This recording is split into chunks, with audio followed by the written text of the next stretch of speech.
Jenkins Bell, Present. trustee Franklin, Present.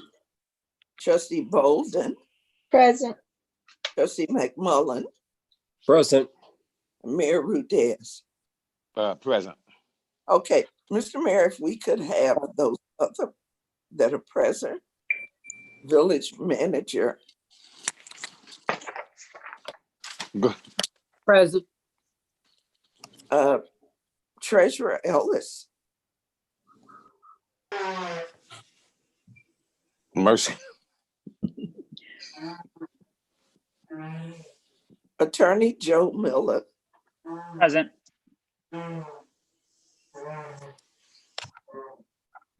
do we have any guests present? Somebody needs to mute their phone, please. Do we have, Jim Ellis present. okay, do we have any guests present at this time? No? Okay, Okay, let's move forward. Let me read our disclaimer. Pursuant to Governor Pritzker's Executive Order 2020-07, COVID-19 Executive Order number 5, which suspends the requirements of the Illinois Open Meetings Act, requiring in-person attendance by members of a public body during the duration of the gubernatorial disaster proclamation. The members of the village board will not be physically present for the designated board meeting, but will instead be participating in the meeting through audio access using a virtual meeting platform. Public comments may be submitted in advance of the meeting to village clerk D. Jones at DJones@university-park-il.com or by text message to 708-473-6201. All comments must be received by 5 p.m. the day before the meeting. In order to give proper consideration to all items on this agenda, the mayor will limit participants in a debate and will close off protracted, repetitive, irrelevant, or abusive remarks. Public comments will be limited to a total of 30 minutes. That's our disclaimer. Let's stand for our Pledge of Allegiance. Madam Clerk, I see you have the flag. Okay. I pledge allegiance Pledge allegiance to the flag of the United States of United States of America and to the republic for which it for which it stands, stands, one One nation, under God, under God, indivisible, with liberty liberty, and and justice for all. for all. Okay. Are there any general public comments, Madam Clerk? Yes, sir. I received 2 comments on yesterday. The first I received is from Deborah Taylor. I received it at 12:24 p.m. I did send to the board a copy of these comments. Yes. Her question 1, the last severe thunderstorm brought damage to many trees. One of the fallen trees happens to be located in the forest area between Dynasty and the east end of Russet Oak. This is a hazardous situation. Please address this matter. What will be done and how soon? Question 2, please invite a representative from District 201U to participate in the next meeting. Residents would appreciate the opportunity to receive ongoing updates on methods being considered for delivery of instruction. We know that the conversation is continuous based on the ever-changing environment. Therefore, ongoing updates should be a part of every village meeting. Is this possible, and who will follow through? Deborah K. Taylor. Okay. Can I comment on that, Mr. Mayor? Yeah, you may. So this is Joe Miller. I know that person. I don't know if they're listening in or not. We have to be careful, and especially in regards to, because we're in the, in the pandemic. Theoretically, having one person, a representative, probably is not going to be, it won't be a violation of the Open Meetings Act. There is debate, though, once you get to having 3 people per se there, because a quorum for a school board is 4, because it's 7 members. A majority of a quorum is 3. So if you have 3 members of the school board there, we just got to make sure that only 1 or 2 people at the most are participating, especially because we're doing the remote calling in. I don't have a problem if it's 1 person.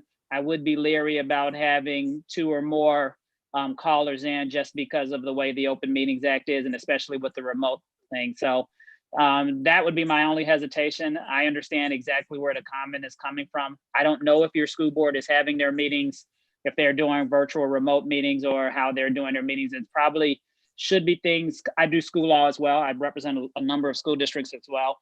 And in theory, they should have any things in regards to the platform or that they're going to use, whether they're going to be remote, hybrid, or full in person, should become before their full Board of Education. So I know it's a hot topic involved, but the only issue I would have is if we have 3 people from the school board at a meeting and someone's talking about the business, then theoretically we may be violating the Open Meetings Act if they haven't posted an agenda.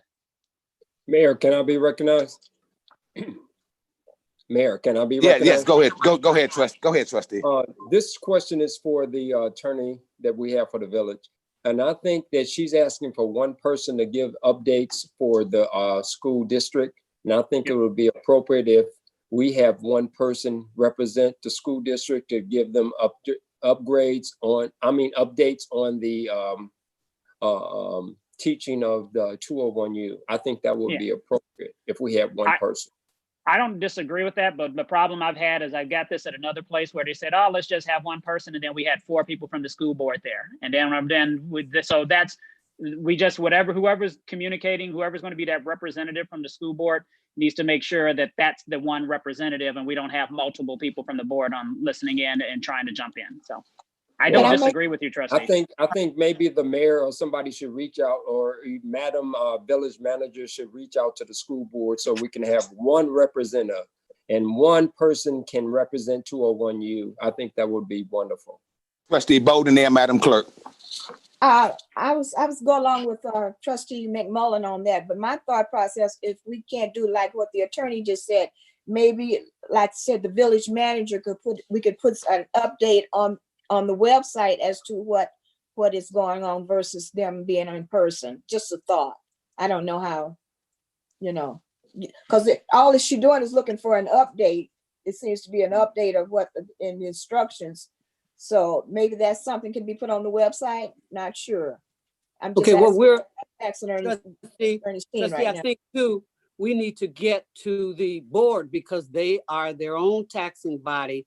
They're their own elected caucus. We need the approval. It sounds like that all we would have to do is we sound very demonstratively, but we are going to have to first ask them if their board would allow that to happen. Understand. And then, so if you all want me Madam Clerk. process, I can ask them because they have their own website and they may say, then why don't they have their own meetings? Yes. So they can go there and look at it then. Okay. Madam Clerk. Just, we do have a resident of University Park who's on the school district board. Excuse me, Mayor, I was asked to be recognized. Yeah, trustee, after Madam Clerk. Oh, I'm sorry. And that is Pastor Brenda K. Mitchell, who's a representative. I don't know if that would answer what Ms. Taylor is asking. If the person who lives in this town who's on the school board could address occasionally. I think I don't think it should have to be in every meeting thing, but probably, I don't know if that's who she was referring to. No, I just said they would have to determine who their representative. Maybe they may not want her. Maybe they would want the superintendent, or since she is the superintendent, I don't know. But it would be something we'd probably have to inquire about, because it's been told to me, well, we have our own board and we have this and that. And I can understand it's like I'm going to the board representing you, Board of Trustees, rather than you making your own selection from a legislative point of view or from an administrative point of view. They have two sets. So it depends on what Ms. Taylor is looking for, someone legislatively, or if she's looking for someone administratively. So that's something the school district would have to do. But if you want me to find out, I will move forward and find out. Please do. Let's find out. Next May- questions. Oh, May I be Trustee Williams, Elizabeth.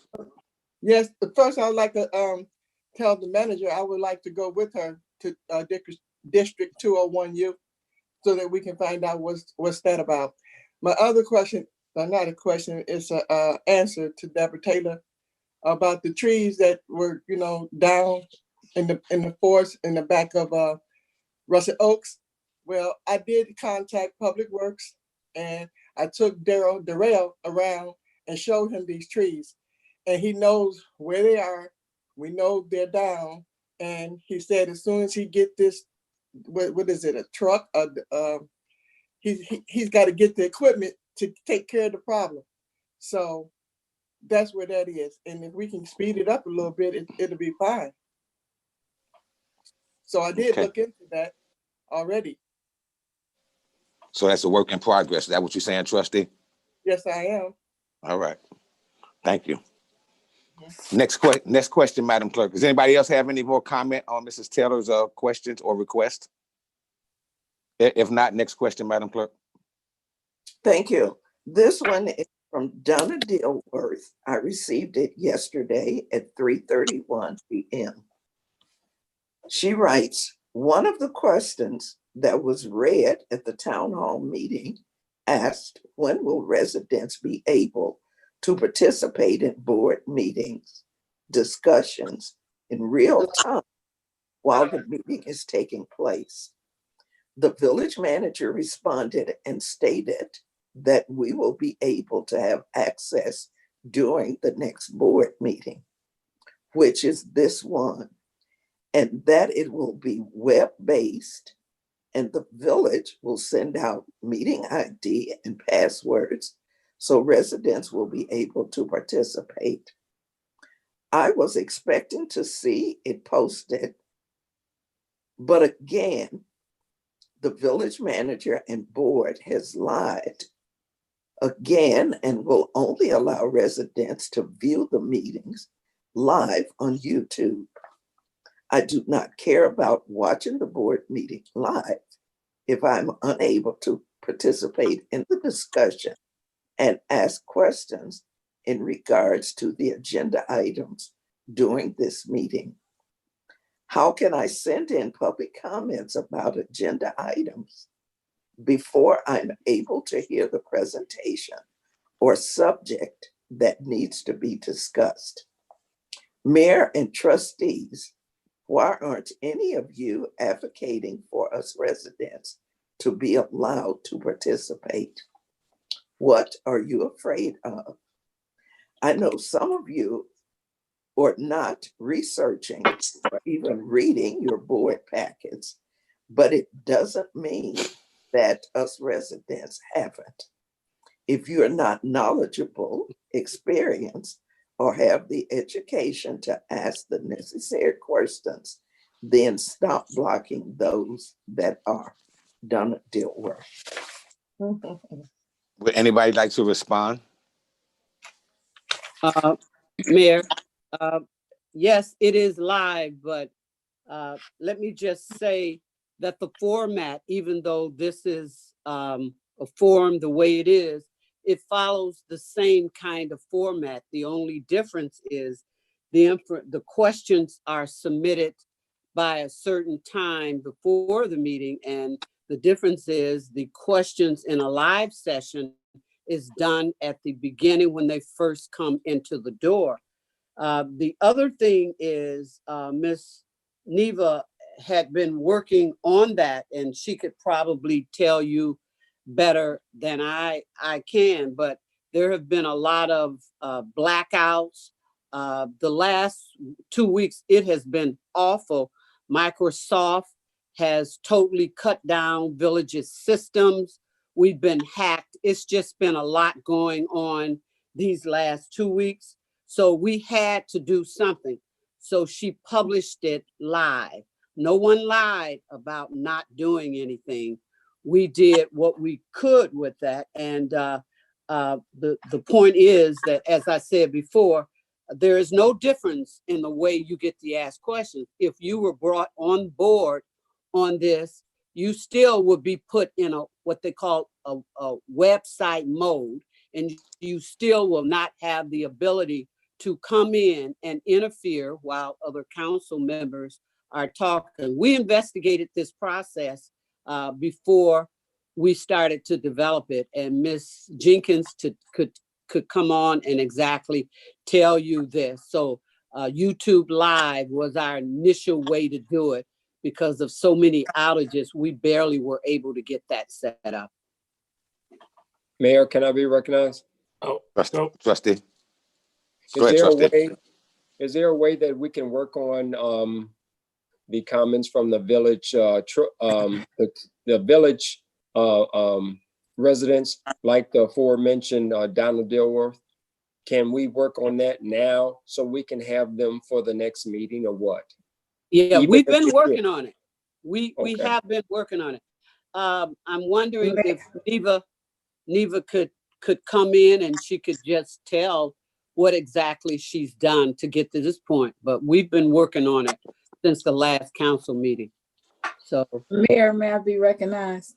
Yeah, yes, trustee.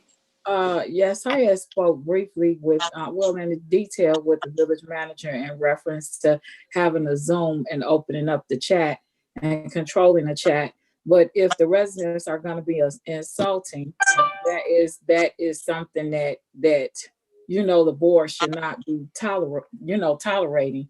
Also, I would like to say this: I am in agreement with Ms. Dilworth when it comes to we have to have. It reminds me of taxation without representation. And one thing that we have to do is address this and get this done. Now, Zoom is going on in every community, and they're being able to chat and they're being able to be interactive with their board. And this is what needs to be done here in University Park. We have to hear from the taxpayers. It's not something that we don't want to do. It's something that we have to do. We do not work for each other. We work for the people. This is where we are with this. But when it comes down to residents making insulting comments, it's something that should not be tolerated from this board. And I will repeat that again. Mr. Mayor, may I be recognized? Go ahead, Trustee Brooks. I don't mean, and I know the standing rules, Mayor. I know we're supposed to do 2 and then move on. But I want to say, and Mayor, you remember, Madam Clerk, I know you remember, in 2017, we didn't even have a cable studio. We couldn't even afford it. I think we came a long way considering the situation we in right now. I just looked up here. I had no clue that we were on YouTube Live until I looked over here in the corner. I think we have come a long way. And I just asked that I'm also going to be in agreements with Trustee Jenkins Bell. I didn't make a promise to anybody. And so when you say again, you lied, I mean, I take it that I lied and I didn't even say anything, Mayor. Right. So my point is that we have came a very long way. And if I remember the first night, I said to give a positive image to this village, I asked then manager Jonathan Townsend to type or have the have our IT put on the TV, Channel 4 returning soon. Now we're back, Mayor, and I understand people's, they're eager to participate, but I just had to comment because I feel the same way, Sonia Jenkins Bell, when someone just call you a liar. I mean, I have an issue with that, and I can say is that Neva is working very hard, and that maybe we can say where we at as far as trying to have more participation. But I think it's even better because I was even shocked when I came home and seen the town hall meeting was on YouTube Live. So I think we done came a very long way these past 3.5 years. All right. Thank you, Trustee Brooks. Trustee Williams, go ahead. Yes, I also agree with Sonia, Trustee Sonia Jenkins. I feel that we should open this meeting up to the Zoom, but like she said, it should not be disrespectful. Okay. Well, and you know what? Just to close out, I'm in perfect agreement with it because there's nothing that no one has to hide. And it is the desire of all, I'm just speaking for everybody. And I'm quite sure it's the desire of everybody to be open and clean and clear and transparent as possibly can. So it's not us that run the mechanisms that operate what makes us go to the Zoom or YouTube. So it's not falling on deaf ears, and we are absolutely here at your disposal. So we're looking forward to that moment as well as you guys. Yes, we are.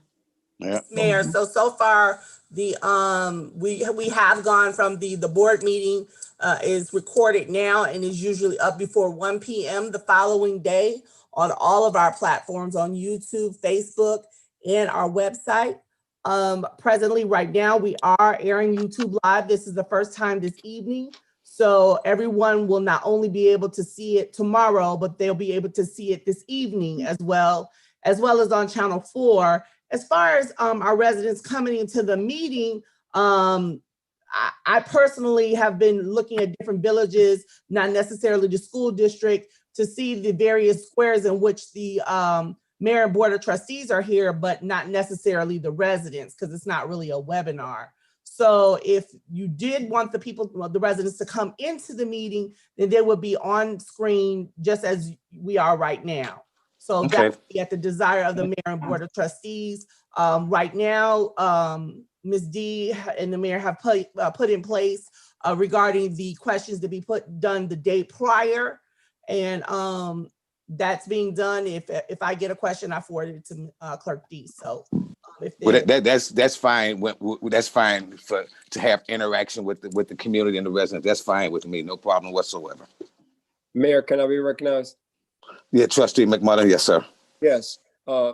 If this thing were to happen, Mayor, village manager, are they to participate in the first 5 minutes of question and answering, or is it the whole meeting itself? What are we talking about right now? So I can have a better understanding, so everybody can have a better understanding. Mm-hmm. Well, presently, right now, the residents are in the meeting right now. The meeting is in real time right now. The only difference is that they're not able to have comments over in the meeting, physical comments, the way if Trustee Jenkins wanted to say something and talk to me right now, they're not able to do that. Now, if we did go to the point where they're live in the Zoom meeting, that capability still would not be able to happen. I would not think so, that they would be able to interrupt trustees. But again, it's at the pleasure of the board. But they're in the meeting as we speak right now. Okay, but no interaction. But right. I have a question. If we're in the Zoom meeting, and when we're doing the Zoom meeting, and we're in real time doing the Zoom meeting, at one point after the open session we have the question and answer session for the first 30 minutes of the meeting, I think that if it's possible, the chat should be shut down, and then the interaction could be, limited with, we can't do outbursts and different things of that nature. Correct. So I mean the public section. The public section. And after that, the 30 minutes of that, then if the chat can be closed off and the residents will be respectful, then we can move forward from there. But I don't expect anyone on the board to have any form of abuse at all. I don't think that we were put on these seats to be abused. So, and if the residents can be respectful to us and as we should be to them, as allowing them to join these meetings is necessary. But to be outright called a liar and you have nothing to do with it, I mean, if I want to address lying, we can, but I'm not going to go there. There are digital examples within the school district where there, on the agenda, there are spaces for digital questions for those who did not make the previous deadline that Clerk D has set in place. But again, it's whatever the board decides. Okay. Well, it's obvious to me that everybody who doesn't mind having the participation, no one ever did speak against it. So we'll just move forward with that. Manager, understand, direct your staff, and we'll do the best that we can. We don't do it. All right. Yeah, and just continue to work on it. Yep. All right. Is that any more public comments, Madam Clerk? That's it, sir. Okay. Now we're going to go into our presentation. And before Bishop Grant comes in, I want to just give the board just a little introduction on who Bishop Grant is. Bishop Grant represents Rainbow Push and Jesse Jackson in the Rainbow Push Coalition and our efforts to bring resolve to aqua water. Mr. Grant is now in the meeting. Okay. 1 second. Mr. Grant, can you hear us? I can. Great. Go tell Carter to cut that off. We've got some background noise.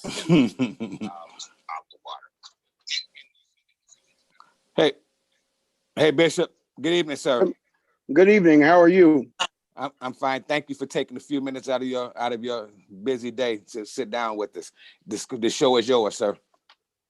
Well, I certainly want to thank you, Mayor, and the Board of Trustees for this opportunity. On behalf of Reverend Jesse Jackson and the Rainbow Push Coalition, we counted an opportunity and a privilege to join you in your fight to improve the quality of life there in University Park. One of the critical aspects of what you've just discussed is the impact of the pandemic on all of our communities and its impact on our ability to communicate and message. And so I want to commend you for having this particular platform on Zoom, as well as making it available on YouTube, because we're all learning to utilize these various platforms of technology. As it relates specifically to the challenge with aqua water there in University Park, one of the things that we have made very clear to Aqua is we've received any number of calls and inquiries by residents, not just in University Park, but in the Southland area concerning the quality of water there. And in a capsule, what has been done by Aqua may be good, but it's not good enough. And we think there's a tremendous opportunity, rather than to fix the blame, to fix the problem, and working along with you, Mayor, and the trustee on several fronts. We believe that there's a federal component to this that relates to the activity and involvement of EPA and their responsibility being a federal regulatory agency. There's a component of the state, not just the state EPA, but the governor and the legislature, in terms of ensuring that University Park gets the appropriate and adequate amount of appropriated funding that would be needed to really look at short-term and long-term remedies to bring University Park back to where it was prior to this incident. There's a county component. The county has a significant interest and should have a significant responsibility in participating in reaching such remedies. Then there's a public-private, and that's where Aqua has participated, and we've indicated to them that we think that their participation and level must be much more aggressive and much more efficient and effective in terms of meeting the needs of the residents that you represent. You know, environmental justice is something very critical to the cause of social justice and civil rights. Dr. King spent the last few months of his life fighting for garbage workers in Memphis, Tennessee, which is in environmental justice. So from environmental justice to environmental racism, there is a bridge there that we must cross, and we can't do it separately. We got to do it together.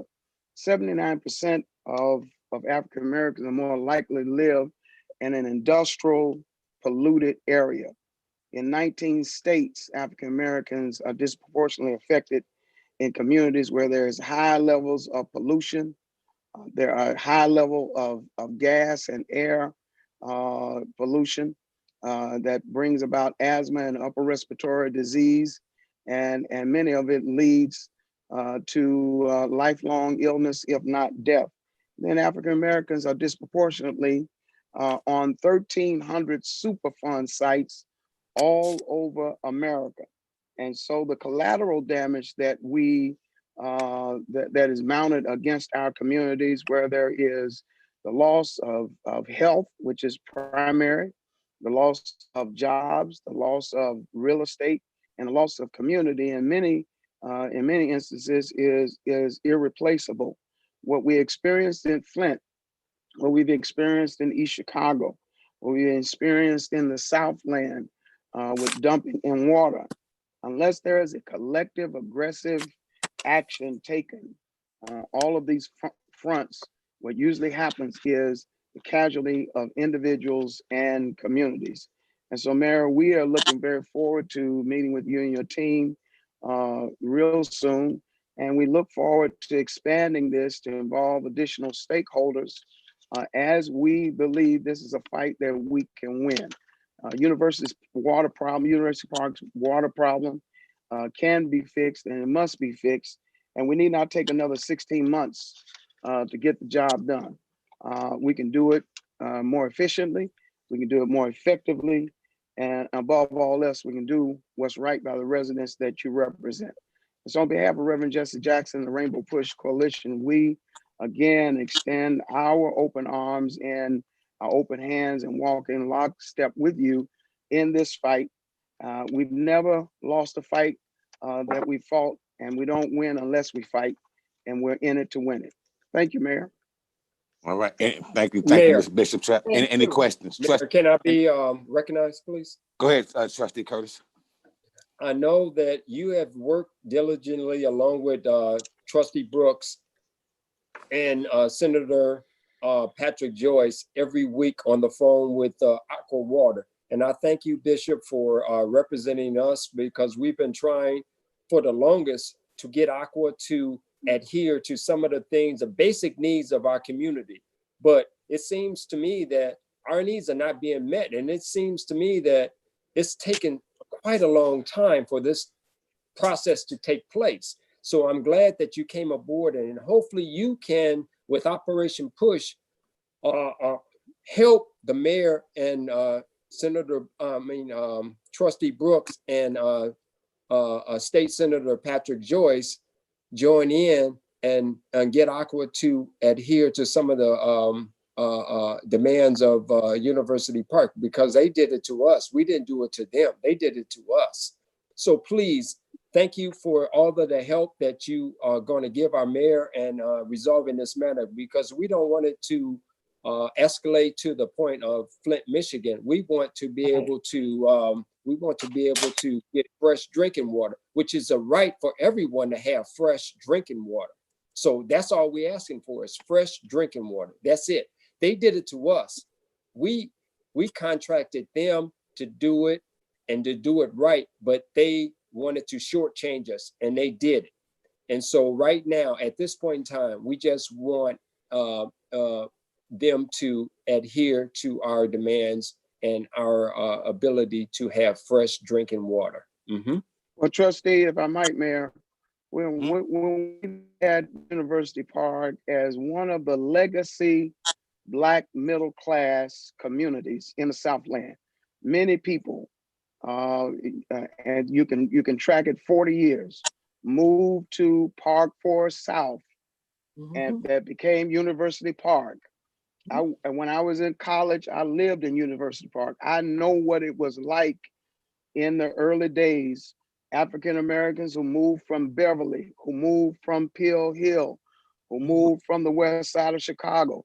Then African Americans that moved from Peoria, East St. Louis, and Kankakee to come to what appeared to be an undeveloped, I'm talking about before Matson, before Country Club Hills. Y'all not saying amen, I'm a pastor and preacher. Amen. Before all of them, was University Park was a diamond in the rough. And the rough. It was, I'm In talking the about before 1980s, Moni yeah. and before Moni and Crete. Mhm. They created Yeah. Crete. They left University Park and created Crete and Moni because they didn't want to live in the Black middle class. And I'm talking about a vibrant Mhm. Black middle class. There perhaps may not have been a Lincoln Mall, and it's gone now. But Lincoln Right. Mall was a byproduct of a Black middle class that Mhm. was vibrant and growing and Mhm. expanding by leaps and bounds in the Mhm. Southland. And so to see now where University Park is, and Aqua has a fiduciary responsibility, they have a humanitarian responsibility, they have a corporate responsibility to sit at the table as a equal partner to fix what they started. And so I can tell you the conversations that they have had with us, that I can put it in a capsule. They are very nervous about what's coming their way. And I can only say to you all, a Mhm. unified front right now behind our Right. mayor is the leverage we need to get the change that University Park has earned. Thank you. Mhm. Anybody else with questions? Yes, may I be recognized? Trustee Franklin, yes, sir. So Bishop, I just want to thank you for joining us in this fight, as we are truly dealing with modern day environmental racism, and not to mention the other health inequities that have only been magnified because of the pandemic. We need as much support as we possibly can get. Mhm. I really love the fact that you all are fighting with us, because it shows the residents that we are trying every angle that we can possibly try to make sure that we get our residents clean drinking water. The question that I have, if you can speak on one of the key components of the fight you all joined East Chicago with, who had a similar issue as University Park, just to give our residents some comfort that there is light at the end of the tunnel, and these fights have been fought before and won when we come together on a universal front. Mhm. Well, the critical aspect of healthcare, one of the things we've talked to the mayor about is looking at the at-risk.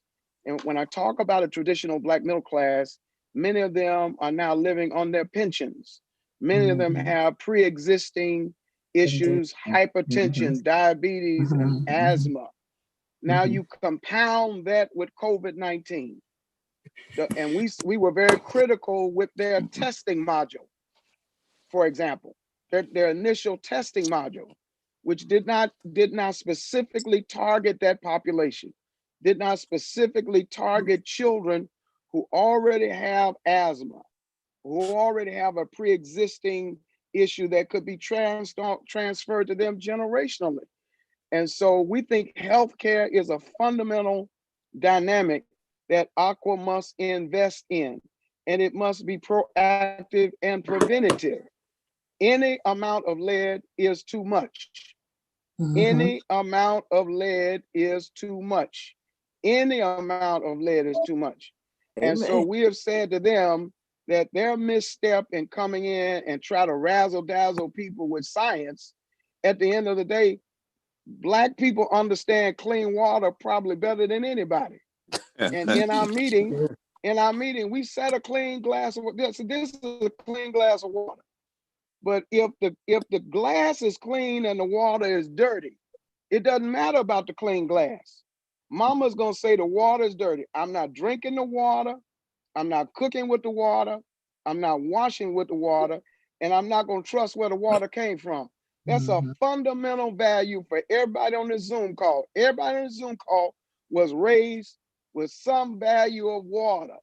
If they told you to go get a glass of water, you had to put a napkin on top of it. Don't breathe over my water. Don't sneeze over my water. You had to use water to boil stuff. You had to So boil true. ham hocks and turkeys and So neck true. bones. And you had to pick peas. Y'all don't know nothing about it. You had to pick the peas. Now y'all pick cans of peas. But you had a whole bushel of peas and you had to put them in your hand, Rudad, and sort them out. You had to do that with corn and okra and tomatoes. You had to wash stuff before you ate it. Now they just eat Right. everything. You have to wash it before you cook it. These are fundamental values that you don't appreciate because you think if you bring in your science and your scientists, people of color are gonna say, oh, okay, well, we don't trust the guy in the White House who told us to ingest some bleach and now says he's immune. And so the fundamentals of the healthcare aspect, equally so, is the loss of property value, the real estate hit that residents are going to take if they say, I've had enough, I want to move back to Jackson, Mississippi, I want to move south to Florida, I want to move wherever. Their value and their equity in their home have been impacted by this incident, and they have to be made whole. And so we must make quality of life a priority over the science. And that's our effort. And we're not going to back up off of it until the appropriate remedies have been met and there is indeed measurable progress. Mm-hmm. Thank you, Bishop. Yep, Trustee Brooks, go ahead. Yeah. Thank you, Mayor. Bishop Greb, thank you so much. As my partner there, Trustee McMullen, did say, I am on the call with Mayor Rudez and Madam Village Manager every Thursday. And I would say is that you just said a key point. We're on the line and we're talking the essentials, and it seems like the argument always seems to be science. They try to get it. I know Miss E shaking her head. It's just like every week, and it was to the point though that literally I tell everybody that the mayor hung up one day. He just said, I can't take it. You when it come down to trying to tell me how much percent of lead should be in the water is unacceptable. And I definitely know what you're talking about because Trustee Jenkins just got some of my green tomatoes. Was a couple days ago, and one of the points that I want to make is that aqua water, when it comes to those who still garden like myself from the South, you're also charging people for sewer costs. And one of my questions, in which I think we also made a demand that these people should start having credit for sewer costs. If I water my tomatoes, why are you charging me for watering the tomatoes? That water would never make it to your sewer lines. So these are like the constant battles that Bishop Grant, that we're so tired of out here, that we keep fighting. And it seems like no matter what we propose, they come with a counter proposal. And when you mention the word science, and it seems like they try to make everything in black and white with the mayor, myself, and the village manager every week. And I would tell the attorney, it puts the attorney general office in a squeeze, because their whole purpose, as as lawyers, is that they look everything in black and white. And of course, naturally, Kwame's office is going to do their part for us. But I think this extra push that we need, and the mayor, it was even said in a discussion with the three of us that yes, we need that extra push, because at this point it seems like they're trying to search for a certain number to say that it's 90%, water is 90% safe. And tell me if I'm wrong, Mr. Mayor and Madam Village Manager, they're looking for that one number so they can start charging the people again, and I feel they'll be done. And that's not where we want. Trustee Brooks, we the science of how many seniors in University Park have been exposed to this is undeniable. The science of how many residents with pre-existing conditions is undeniable. The science of children who have been impacted by this, persons with disabilities have been impacted by this, is undeniable, coupled with COVID-19. The problem that they have is now we're in the middle of a pandemic. And you all just had a discussion about how you now have to reshape public meetings and so on and so forth. You cannot get that. So whatever science they have, if their number is 90%, that could be 90%, the 10% is enough to kill you.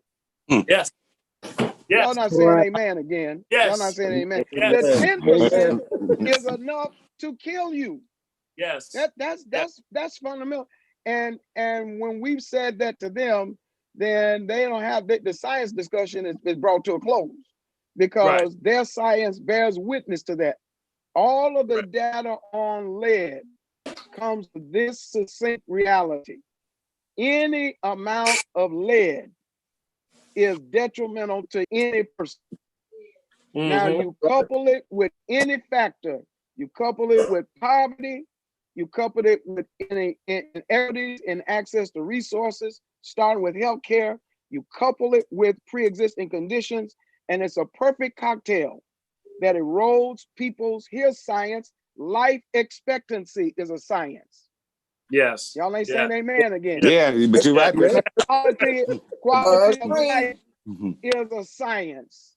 The economy, there is nobody that is going to want to come and bring a plant, a factory, a business to University Park, knowing that the water source is tainted.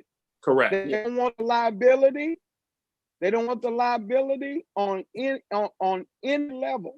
So Aqua has to really consider what science are they going to buy, because that's what they're going to end up with in terms of the liabilities behind this incident. And I think that they're quite nervous now that we are supporting you and your mayor and the residents, because we've been in this fight before. We fought the BP spill and delivered $10 million to the Gulf. $10 million to vendors and to homeowners as a starter. So we know what we're talking about. Amen. And these corporations like to take advantage. They've got lobbyists in the Capitol. They got elected officials that they've been kind to. I told you I grew up in University Park, but I came by way of the west side of Chicago, and we had roaches. And you know, at night that's when they come out. But you couldn't see them unless you did one thing, Sister Jones: turn on the light. Right. You turned on the light.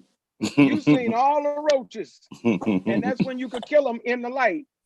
Reverend Jesse Jackson is bringing the light, and ladies and gentlemen, this is not a sprint; it's a marathon. And Reverend Jackson is a proven and effective long distance runner. And Thank this you. race we can win. Thank you, Brad. You know, Mayor, can I be recognized one more time? Trustee, give me 1 second, because I'll lose my chain of thought. And I want to just inform the bishop on something that he might not be aware of. That University Park, as strange as it may seem, is really doing extremely well as far as economic growth. And that's a good thing for the community, because in the long run, it's going to drive our real estate taxes down and everything. But what I actually see this water company doing are making conditions bad. So the residents of University Park, some will stay, some might walk away from their homes, and some will flee from their homes, because this land in University Park, and just this where we're idealistically located, is extremely valuable. And then with the conscientious effort of the third airport, less than 5 miles from our borders, it's very confusing to me. Not confusing, because I seen what happened in Bronzeville and Ida B. Wells, where I grew up. It was Ida B. Wells then, now it's Bronzeville. We don't have the majority of the say-so there. So I see this as another backdoor attempt that maybe this is another way that they can get a community under their rams, turn it over to a different ethnicity, and before you know it, University Park will live up to its full dream, as we're trying to take it to as a Rosemont or a Naperville. And that's what we have to guard about, because they're not concerned about what happens in the residential area with the 1,500 homes. They blame it on us, the homes that were bought, that were made before 1973 and 1986. That's fine. They're fine with that. But our industrial corridor, where there's fresh infrastructure and fresh pipes, where they don't have the chance of it, and mostly all those people are on their well water, they're benefiting extremely well. We just gave them a $1.2 million facility with Amazon, and now they've got over 20 years plus fulfilling Amazon's water needs and other development coming down the line. So they're playing both ends against one, because they know in our Western corridor and our industrial park, water is fresh and good. And it's all out the way. There's no problem. Their concern isn't where the residents are. Their concern is where they're getting their dollars from. And they might lose $300,000 to $400,000 a month. Who gives a hoot? They've added up maybe $2.6 million, but that's just not enough to get done what's needed for University Park. And bring in the selling the homes, man. Mention about the sale, how some of the complaints that come in when we're trying to sell, when people trying to sell their homes right now. Well, I looked at that, and I'm gonna be very factual with this. I had because Bishop Grant gave me some key points to work on, and since then we've got this survey with the 6 questions, Bishop. I think I'm supposed to be at Rainbow tomorrow, and we can look over it before we start getting it out. But so far, it doesn't seem like there has been a major impact on our home sales. Some people have had problems selling, but when some people hear just the thought of lead, it's very intimidating to them, and they don't want to shoot the dice on that. So I'm encouraging our homeowners to stay the course. We have lots of homes that are not in this lead advisory, lots of brand new infrastructure, and a great place to live. You can get every level of education here in University Park, from Head Start to your master's and bachelor's degree here at Governor State, and your high school education at the district here.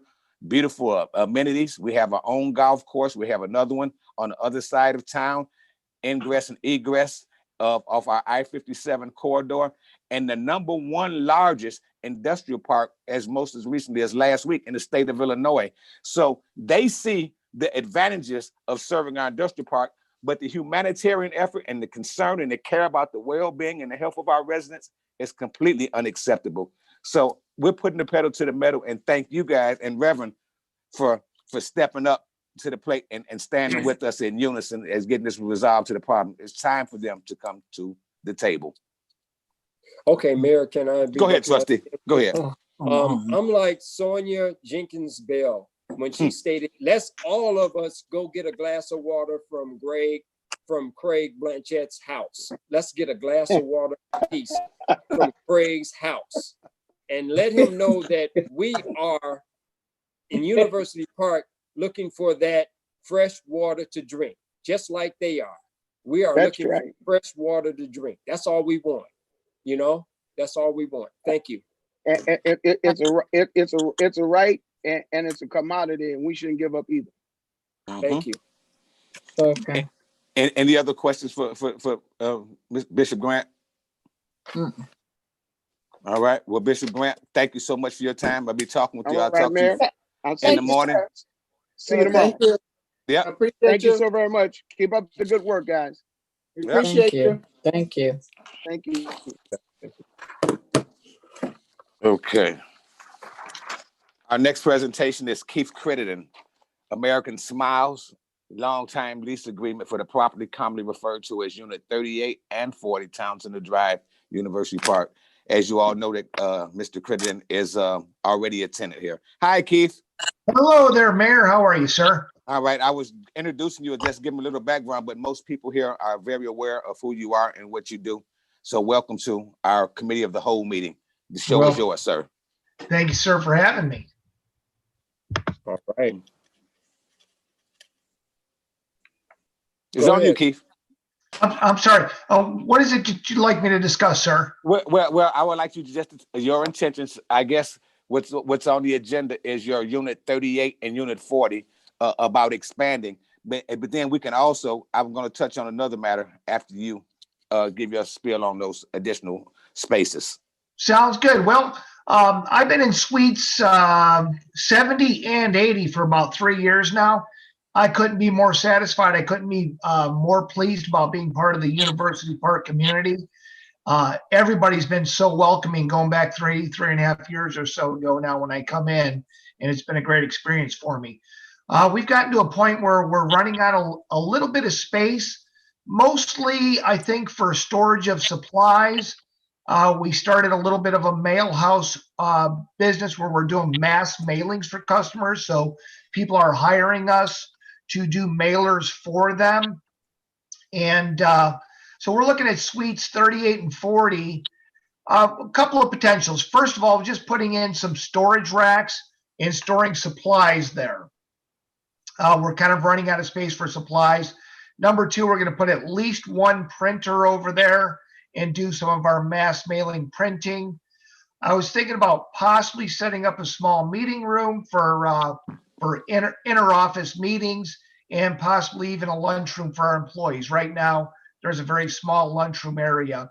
So for the most part, I view 38 and 40 playing an auxiliary role for our main business that we're in right now. Okay. Thoughts, questions, concerns? Well, yeah, that's what. Any thoughts, questions, or concerns, Trustee Brooks? Yeah, Mayor. No, I looked at it and hello, Keith. Good to see you again. Hello, sir. I switched my screen around. It's been a moment since I've seen you, but I'm glad to see that your business has expanded. And then what I definitely love about it is if you got mail orders like that. I'm a fan. Reason why I'm a fan of mass mailing, because that's of course was part of my assignment with the Bulls back in the 90s. Very good. So when you're shipping out like maybe over 100 plus pieces a day, if not more, I would say I was shipping like maybe 7 mail baskets to the shipping center or to the loading dock of the United Center. And when I kind of heard that you were doing this, I kind of pictured that maybe that's where you're going, where you're when it comes to shipping, it's going to definitely have to expand. So Mayor, I just I'm fine with what Keith said. I just want the trustees, or actually this would be more of the attorney, not the clerk. Just make sure you take a page 3. I think we got the address wrong on there. We got 100 Town Center. Am I correct? Am I reading this right, trustees? We want to make sure that it's correct for Keith. Yeah, it's 38 and 40. I think that's an error. Yeah. Okay. So yeah, we'll have. Yeah. I'm sorry. I can have that corrected. I know there was a couple of leases, so I think maybe when they were doing, because I know there was a 3840, and then there was another lease for 7080. I don't know why it says Unit 100, but I'll talk to Michael and we'll get that changed then. Yeah. Then this is the America Smiles. Yes, sir. Yes. If I can jump in real quick, I've been in 70 and 80 for 3 years. My lease expires in 2 years. Quite frankly, I don't see myself moving anytime soon if y'all continue to have me. So if I was going to add leases to 38 and 40, I'm assuming they'd be 5-year leases. I wanted to add at least 3 more to 70 and 80 to sort of synchronize them. Okay. I don't have a problem with that, Mayor. That sounds good. Okay. All right. Hey, so Keith, can I just mention a little something? Some of the conversations that we were having, if that's all right with you. Yes, sir. Well, I just happened to talking to Keith, and he was just making some suggestions and saying like, if there was any way possible that he can get 90 Town Center, he would love to make that a nice dental school, and it would do fantastic, and he would also give great benefits to the residents of University Park. And I told him, I like the thought of it, but we all have to do some logistical thinking and look at reality, because now what that does, it gives oral hygiene is very important to everybody. And it's important that we have some of the services in our community. So it's just food for thought. What would we do if that ever came to across the table? How would we look at it? Am I right about that, Keith? Yes, sir. So part of the nature of the business that I'm in, I'm a bit of an industry leader in both dentistry and dental laboratory technology. And with any industry, continuing education plays a vital role.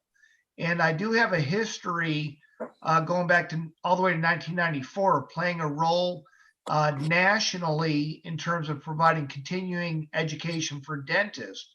Now, whenever you need continuing education for dentists, you need subject matter.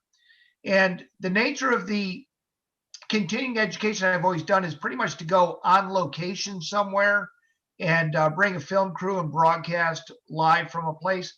But what's kind of common a few places throughout the country is they'll have continuing education centers. That means it's one common place where dental treatment is done.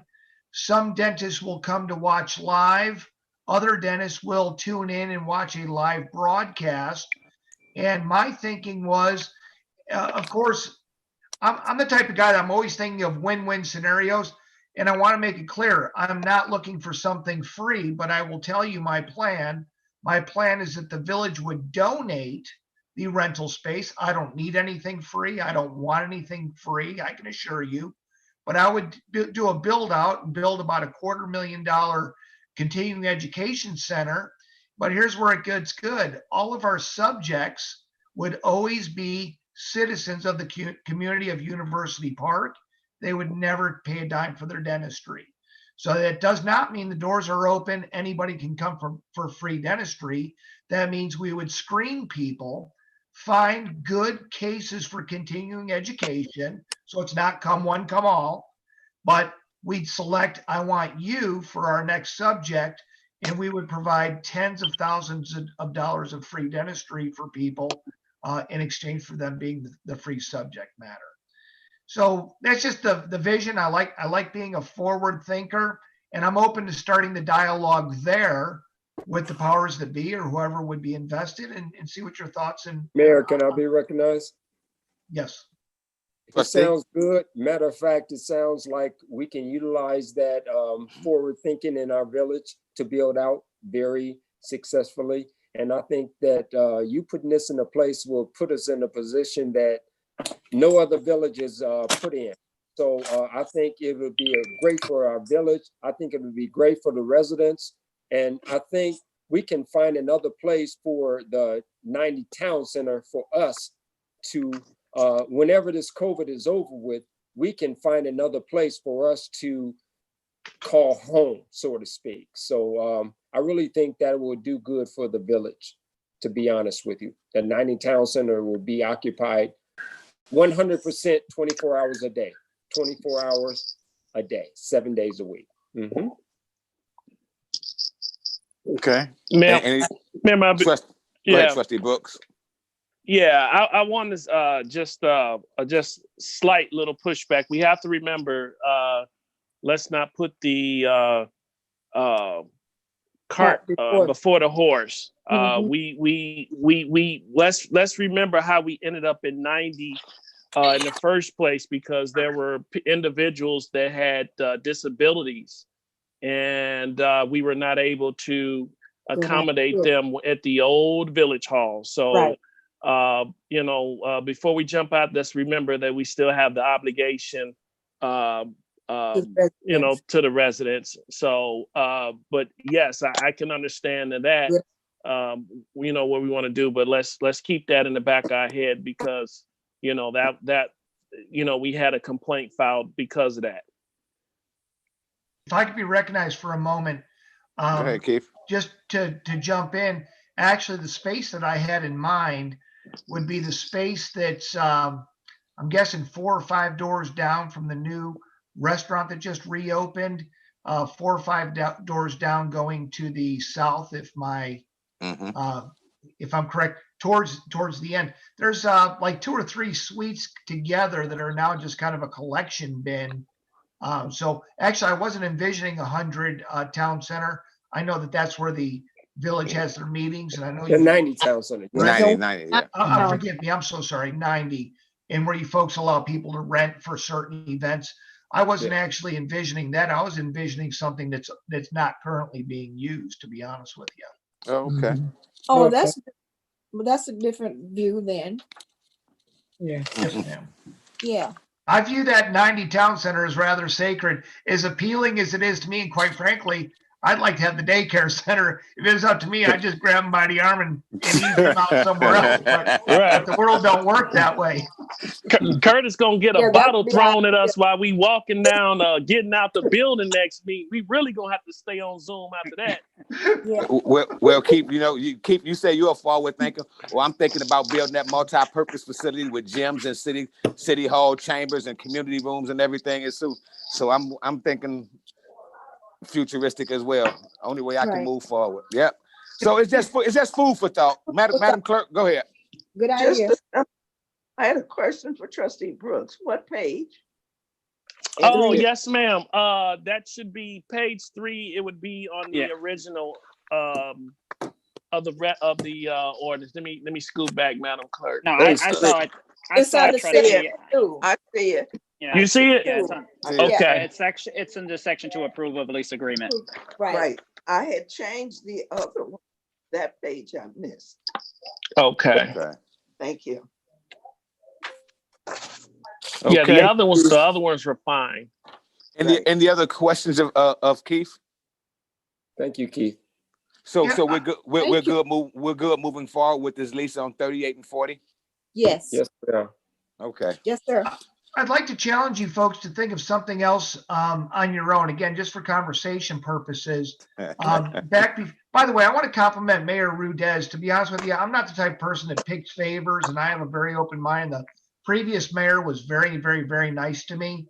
But I got to tell you, Mayor Rudez is a mover and a shaker, and I like the speed with which I see things happening in University Park. I'm very, very pleased with what he's doing.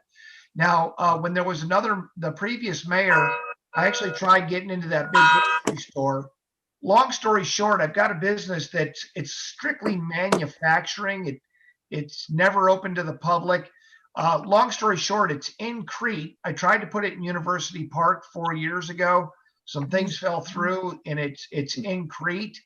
And long story short, the building I'm in sold, and the new owners are willing to recognize the 4 years I have left on my lease, which brings me to 2024. But they told me they'll let me out of my lease if I asked for it.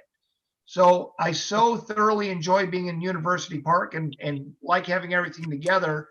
I don't know if it's possible to use more of the suites in the town center mall.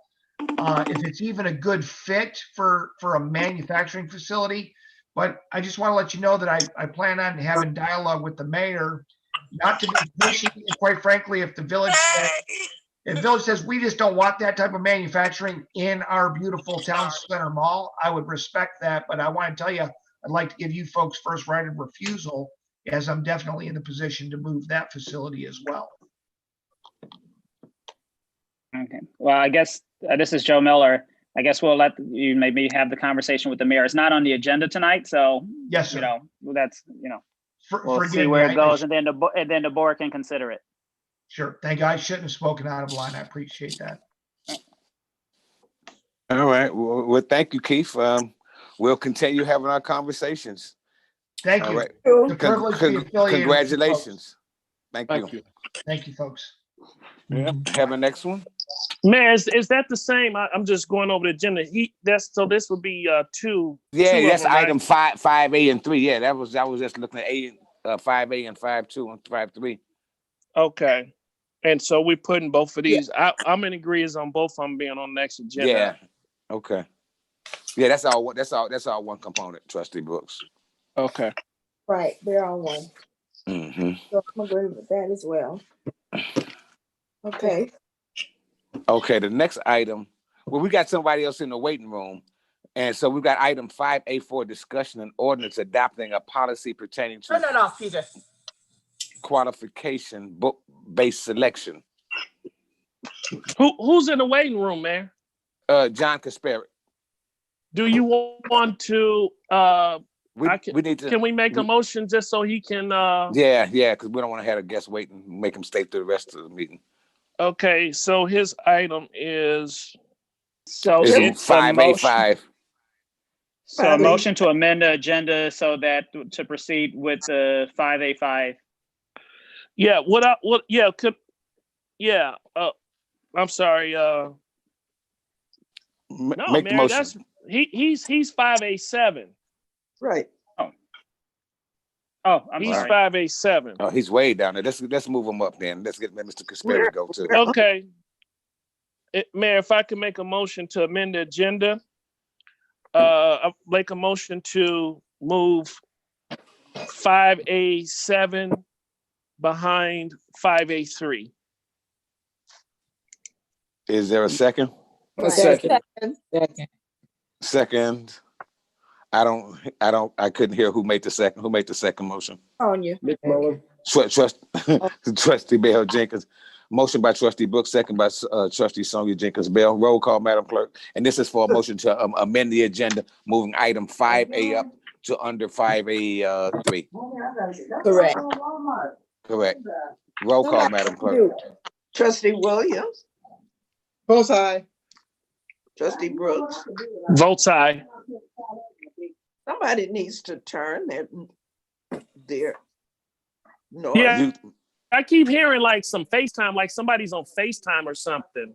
I'm getting like ringing in the ear and somebody talking. Trustee Jenkins Bell, Votes aye. Trustee Franklin, Both sides.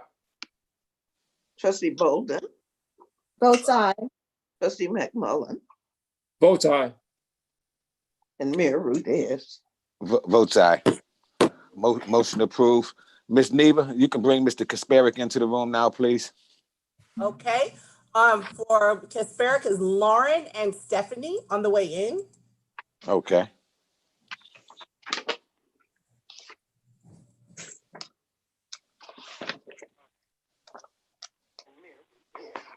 Their audio connecting. Motion approved.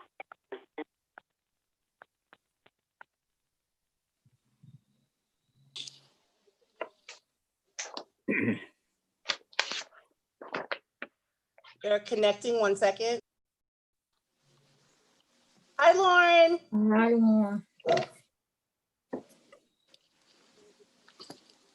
Hey, Lauren.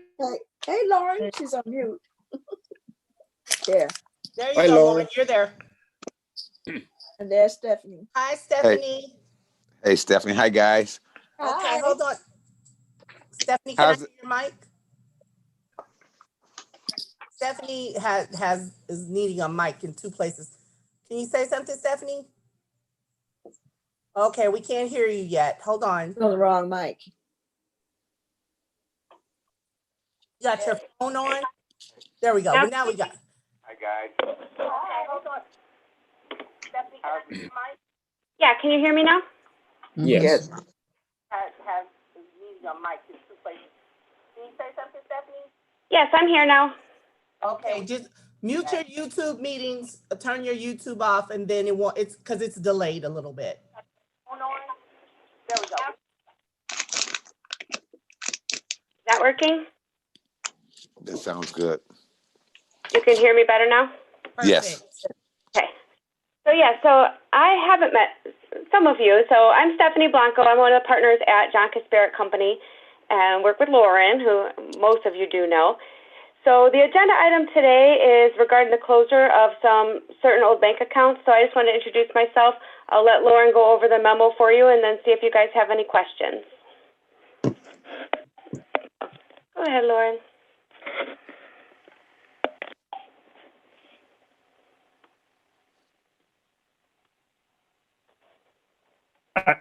I can't hear it. I can't Is hear. it me?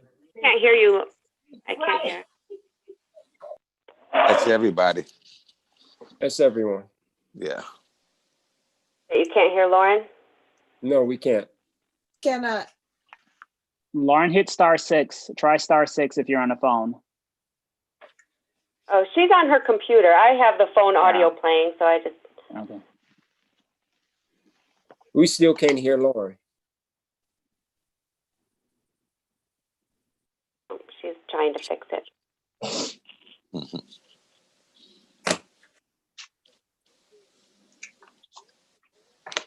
She's calling him right now. Should be.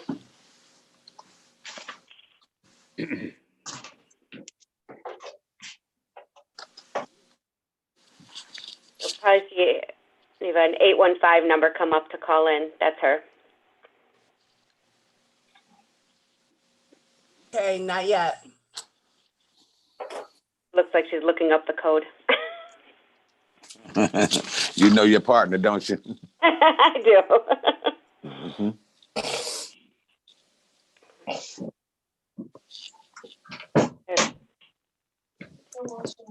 And we'll give it a second, see if hers comes in, and then if not, we can.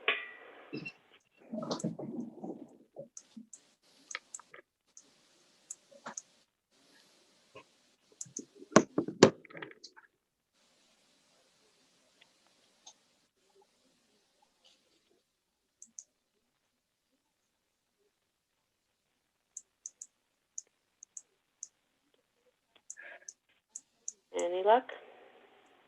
Not yet. That's weird because I heard her at first. Okay, here we go. Here we go. There it is. Lauren? There you go. Yep. Okay. Can everybody hear me now? Yes. I am very sorry for that. I've never had my microphone go out on my computer before, but got to roll with the punches, right? Right. So we provided to Ms. E and Cecilia a recommendation of closing certain bank accounts which have no activity. 4 of these accounts have balances in them, and there's about 10 that have less than $1 in them. So we're recommending for those accounts to be put into the general fund because there's no restrictions on them. There's no reason of keeping them open if there's no activity going on. The second portion of it is there's a restriction on that account for fire purposes. So we're recommending putting those funds into a different fire account so we can merge those together. And as well as the third one is a road and bridge that we are recommending putting into another road and bridge fund so that they're all restricted for the same purpose. Is there any questions that you Yes, have? Mayor, can I be recognized, please? Trustee, Mayor? go ahead. Go ahead, Thank you. trustee. Thank you, Lauren. Thank you, Stephanie, for presenting us.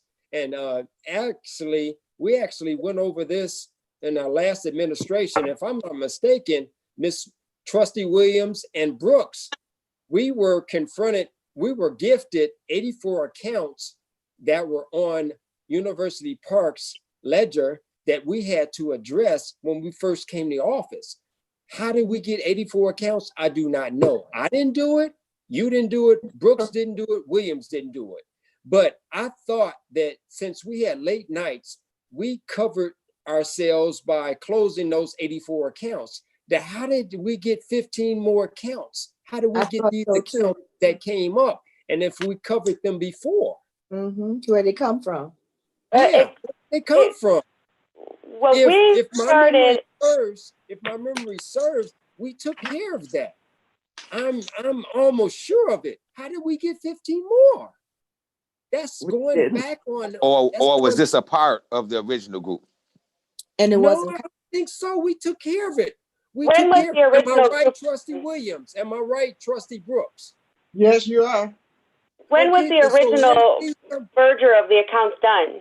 Do you remember about what year? The last administration. And we stayed up late. We stayed up past 12 o'clock because it's my bedtime.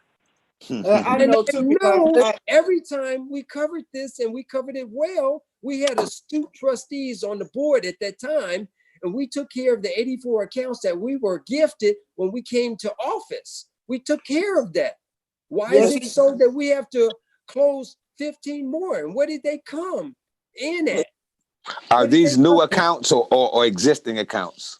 No, if I could they were gifted to us, but we had to deal with it. And we stayed up late to trying to close those accounts. I remember getting up telling them it was 1 o'clock. It's going on 1 o'clock in the morning, and I was leaving. I do remember that, Trustee. So you're right. Obviously, go ahead, Madam Clerk. So where did they come from? I do remember the conversation. However, the recommendation was to look into, because this came as a result of when IRH did the books. Yes. They discovered over 80 accounts, but no action was ever taken by the board in an open session to close these accounts. So these are the same accounts that were there that when the last 2 or 3 terms.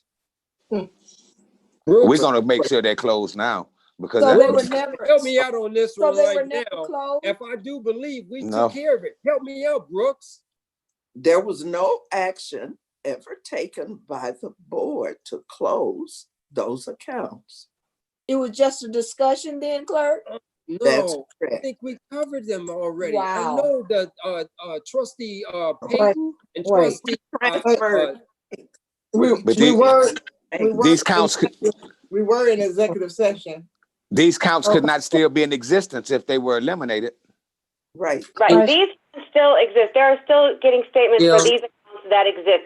Every I mean, I understand what may have taken place and that some of these should have been closed, but the reality of it is that we're still getting statements for these. And when our firm came in and started helping with the accounting May of 17, these accounts have had no activity except maybe a minimal interest that's come in on the two that have a little higher balances. But these accounts, if they should have been closed, they weren't closed. That's what the reality of it is. These closed still Well, exist at the time, tell and me there's this. no activity in them. And that's just our recommendation because it's not good control to have all these dormant accounts out there that there is no activity in. And you could So easily that's why we recommend to just take care of it. Right. I recommend that And- we should be given the author of these accounts because I don't want to close anything that I didn't author. So I Okay. want to know who authored these accounts. 15 Well, accounts. If you want okay. my signature You'd have on to this, go well into the history to find that. I'm not sure. We don't have that information of the history of the accounts. We just know that they have not had any activity and nothing is being done in them. And as you know, from our professional standpoint as accountants and auditors, we recommend that they're closed because it creates unnecessary risk by having accounts. There's no activity in them. Nobody's doing anything with them for at least 3.5 years. It's Oh, just heck, get them done. Get them out the way. Trust. Can I, Can I, You say you this, have a risk. ma'am, What you have risk? to Excuse me, recognize. guys, one at a time, one at a time, Okay. one at a time, and Mr. mute your Mayor- phones until you're speaking. Trustee Jenkins, go ahead. Wait a minute, Trustee Sonia, and Attorney Miller, go ahead. yeah, so I guess Trustee McMullen, maybe what you're Yes. asking for is, I mean, I kind of tend to agree with the accountants is we have these accounts that are open. It sounds like everyone's in agreement that they should be closed. yes, Maybe what we can agree. do, but hear me out. You guys can do the, you know, whether or not, hopefully we can get them closed now and you can maybe request the paperwork and have the village manager look into what happened, how the accounts were originally opened and why they weren't closed, but they're still open. So if, you know, if we can go back and forth kind of arguing about it, but the you know, whether or not they should have been done 3.5 years ago, maybe you're right. Maybe if we go back into your minutes 3.5 years ago, we'll see that the accounts were actually, there was a motion to close the accounts, but they still weren't closed. but no action. So, right, so even though that motion was done, the action didn't occur, and maybe that's partly on your past village manager. Yeah. But if that's the case, then we go forward, we close them out of now. If everyone's in, close if you them. guys are in agreement, and Yeah, then we we can need them find out what closed. happened, you know.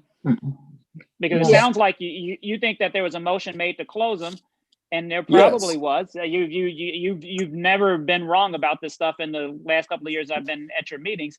But the truth of the matter is, even though there was that motion, the action didn't occur. It didn't happen. So yeah, so that's close just them. kind of where I'm at on it. We do the motion now to make sure they're closed, and then we maybe have a report next meeting from the village manager, or even in 2 weeks from the village manager. Or I don't know if Ernestine does a report, and she can just do in her weekly report to the board indicating that those accounts are formally closed. That may help you guys, and Motion then that we they know be they're closed. as soon as possible. Absolutely, because I don't Well, care what happened before. This Trustee, leaves too much open.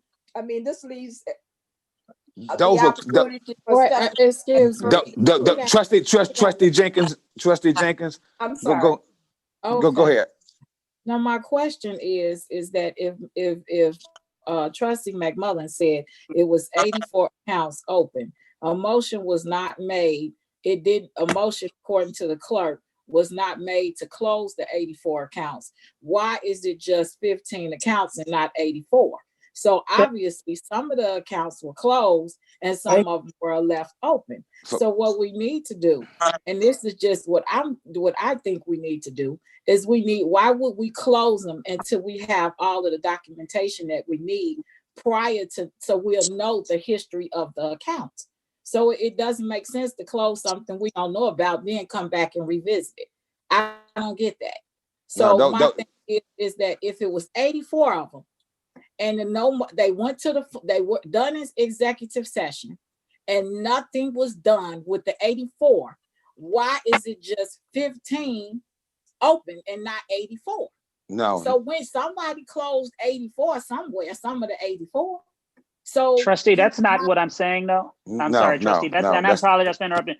Maybe there was a motion to close 84 accounts, and somehow 69 of the accounts got closed, and maybe there was just some paper, or just an oversight, so you still have 15 accounts. Well, I can't tell you what happened 3.5 years ago, because obviously I wasn't at your meeting. But you know, right. So I mean, I don't know what happened, but you have some accounts that haven't been active for 3.5 years, and that falls within the timeline that Trustee McMullen is talking about. Maybe, maybe it was talked about maybe there was a motion made in open session and not everything happened. Sometimes just oversight happens. We were gifted those accounts when we came in. We were fiberglassed. At those accounts, 80 some accounts for a village. And then we had said, where did they come from? I don't know where they came from. I didn't create them. So why is it that we had to deal with 84? That's just par for the course. We had to deal with it. And Brooks had to deal with it, and I had to deal with it, and Trustee Williams had to deal with it. And the whole board had to deal with it. And we had smart people on the board in Trustee Brown and Trustee Payton. And I can't see that some of them were closed and some of them were left open. Please help me with that, please. Please, I don't understand history right now of those. We can definitely try and assist in looking at the history of that. We'd have to look at what happened during those minutes, because I don't have that history right in front of me right now, what you guys talked about when that came on. And there is still quite a few accounts, and there's several accounts that you need. We're trying to, as we can evaluate these and take our time to do it, rather than take a couple of years to figure out every single one. We know these accounts haven't had activity in that time, so I can't speak on whether these were the specific accounts in then, but I can tell you that just based on our reviewing of all of the accounting, the records, the actual bank statements, that these accounts have not had any activity. Well, and that's I still don't believe that. And that's where we're coming from. Okay, and that's when we started but I working on don't it. think that we wasted our time talking about this. I don't think we wasted our time doing that. And we had too smart of trustees for doing it. And for this to fall through the cracks all of a sudden just now. Why is this freezing up? I just don't understand that. I don't Well, understand that. We have to Trustee Curtis, that we you know thought that it was done before. Oh, I might. Well, the village manager would have had to do those. Froze up. He froze up. Trustee, Trustees, Mayor, let me just say one thing. This review encompasses, we're looking at 15, 16, 17, 18, and 19. We're looking at, say, 5 years. Of those 5 years, we're looking at an average of 3.5 to 4 years where too many accounts exist. And when these accounts exist, no activity and nobody's monitoring these accounts, they can create other circumstances.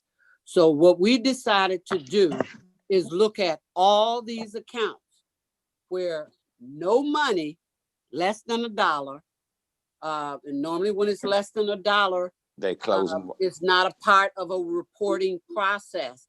But if you leave those accounts open, certain things can be created with those existing accounts. So what we decided to do, and I'll leave that explanation at that, but what we decided to do so that when we clear this up and there will be no audit findings that we had to close these accounts, that no activities happen. For example, there are accounts in the past where there's one particular account where there was some activity for fines of heavy trucks going through this community.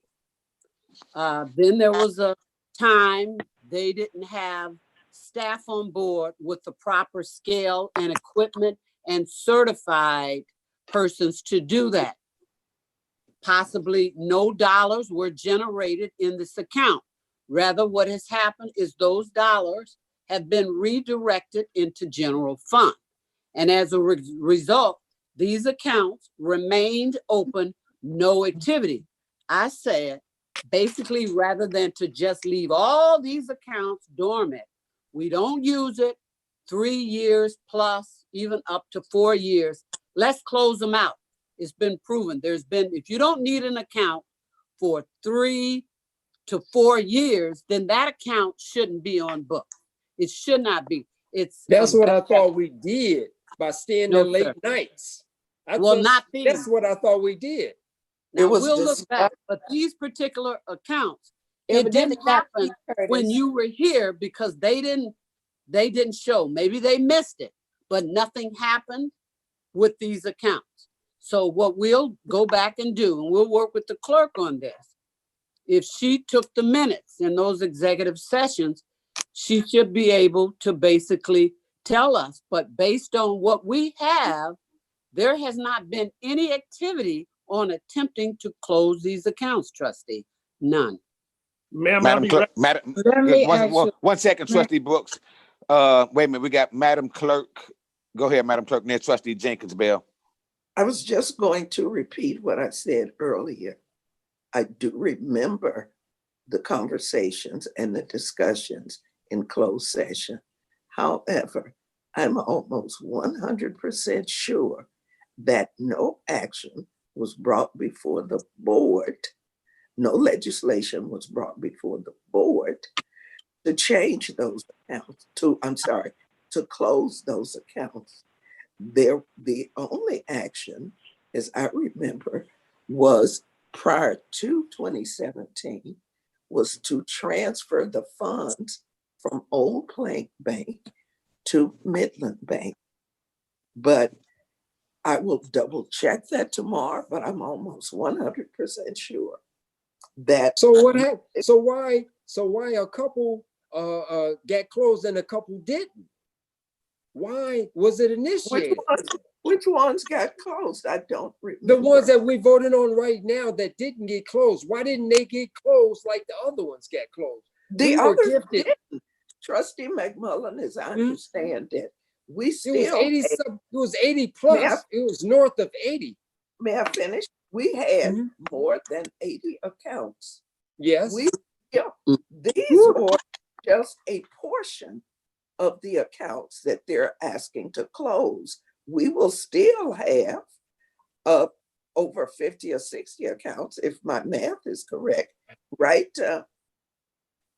Right, Manager Fulcom? If these closed, we still have other bank accounts that are still open. And we're what do we do? What do we do? That's what we took no action to close any I don't bank. know what you did, trustee, but these bottom line, there was no action taken, Curtis. Well, right. I wanted to, we had talked about it. In fact, I talked with Stephanie and Kasperick. We wanted to do it the right way to make sure that you knew what we were doing when this authority or the approval is given. I guarantee you these accounts will be closed. They will be closed. I can't justify what has happened before. We'll try to look, trustees, but the Village of University Park still has an enormous amount of accounts. I've never seen this many of accounts with a small municipality. It baffles me. I've never heard of such. It baffled us. It baffled us when we first encountered it.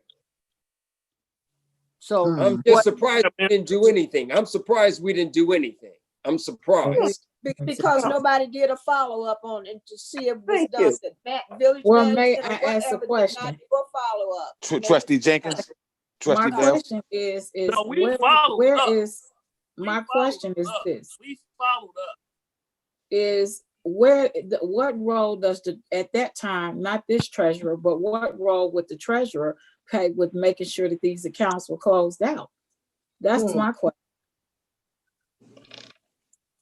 If I Madam Clerk. before the treasurer can do anything as far as closing accounts, the board has to authorize that. No, I mean, did he suggest for us to close these 15 accounts? I mean, if they sat dormant, who was watching, who was doing the finances at that time? Who did? I mean, who was doing the check and balance to make sure that all of these accounts were closed? I'm like Curtis McCullough. Okay, where are why are the accounts? Why is 15 just left open and all of the rest closed? Or how did they miss these 15? That's why I said there was no follow-up. Trustee Jenkins, I didn't say what you all, the board, didn't follow up. I'm saying somebody else who was for the check and balances. Who's responsible for doing that? The treasurer was Dilworth. That's the treasurer was Dilworth. Was Mr. Dilworth. Responsibility. I think it was the responsibility of the treasurer and manager to make sure it was the treasurer and the manager. It was their job to follow up. To make sure. Well, let's get Pete. Let's get paid in to find out what happened. I'm pretty sure he can share some light on the situation. We just have to move forward. Yeah. Go ahead, Trustee Franklin. I'm listening to the discussion. I think we all in consensus that we need to close the accounts. I want to be clear because it's two different things being said. So I want to make sure I'm clear that there was 84 accounts, which is ridiculous. First of all, it's 80 something. I don't know why is it free. So that don't pass the smell test. First of all, that's ridiculous. Yeah.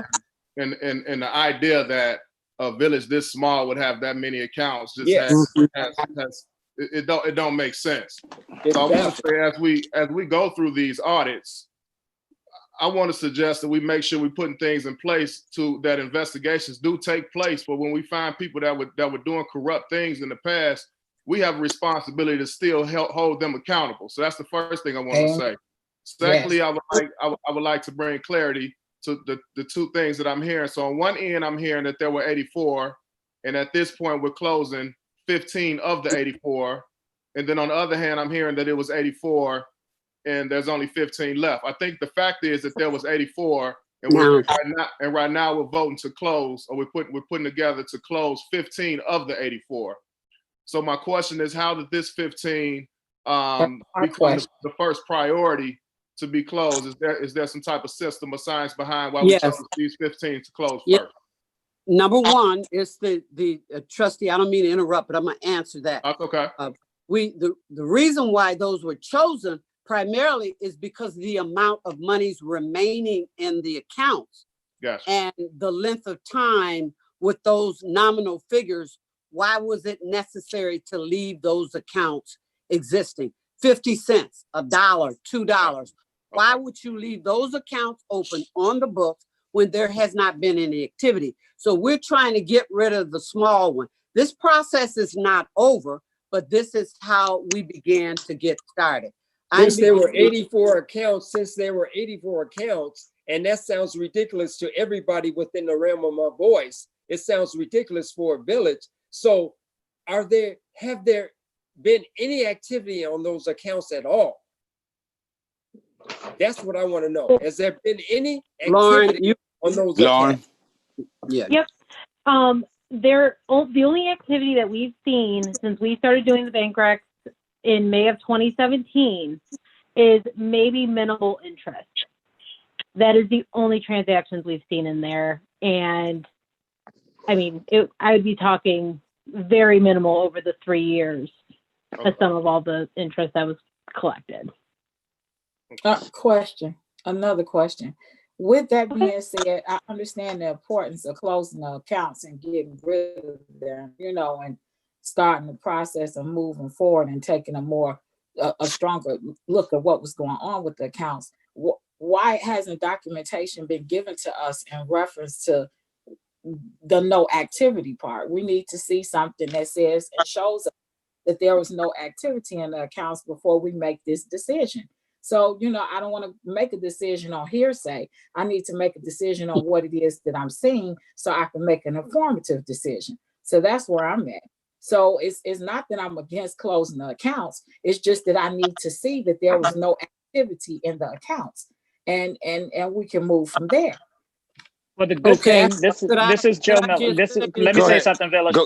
Go ahead, Attorney Miller. Let me just say this. This is the women. Hold on, understanding. Just hold on. This is the committee of the whole meeting. So you're making a request. So what we can do is maybe in the next couple of weeks, you can get that information, and then you can have it for closure at your regular board meeting. I don't know if that makes some sense. But exactly, this is the committee of the whole. That's what I thought you were going. So it makes sense. So we get the information, you guys let it, if you can, and if you don't have the satisfactory information, then you don't have to approve it at the next meeting. Yeah. But maybe in the next couple of weeks, we can get the documentation that you seek in regards to that, because at some point, I don't know, quite honestly, there may not be an answer that satisfies anyone as to why the accounts were there's not an answer. Open. But at some point, you're going to have to decide whether or not, even if you don't get the satisfactory answer that you want, you're going to have to make a decision on whether or not you want to close them or not. Okay.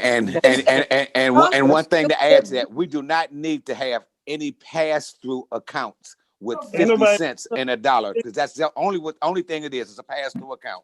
It needs to be eliminated. Another question. I want to know if the money is going to be redirected. Some of the money is going to be redirected into general funds. My question is to the village manager. What do you plan on doing with these funds? Where are they going to go? She mentioned that earlier. Did you hear? Some of the balances are 50 cents, maybe a dollar. They're street fund dollars. The balance of $27,000 and a $16,000 balance. What okay. Is it? She explained that. If it's related to motor fuel tax, it will go, or the road fund, it will go into the existing road fund. It'll be flipped into the existing fund. That account will be closed. If it's relating to, it's for justice funds and Hickory school funds. So if it's for Hickory school funds at $27,000, why can't that be allocated to something toward the children? We don't have, it can be put in general fund. We're talking about funds. That's all we're talking about.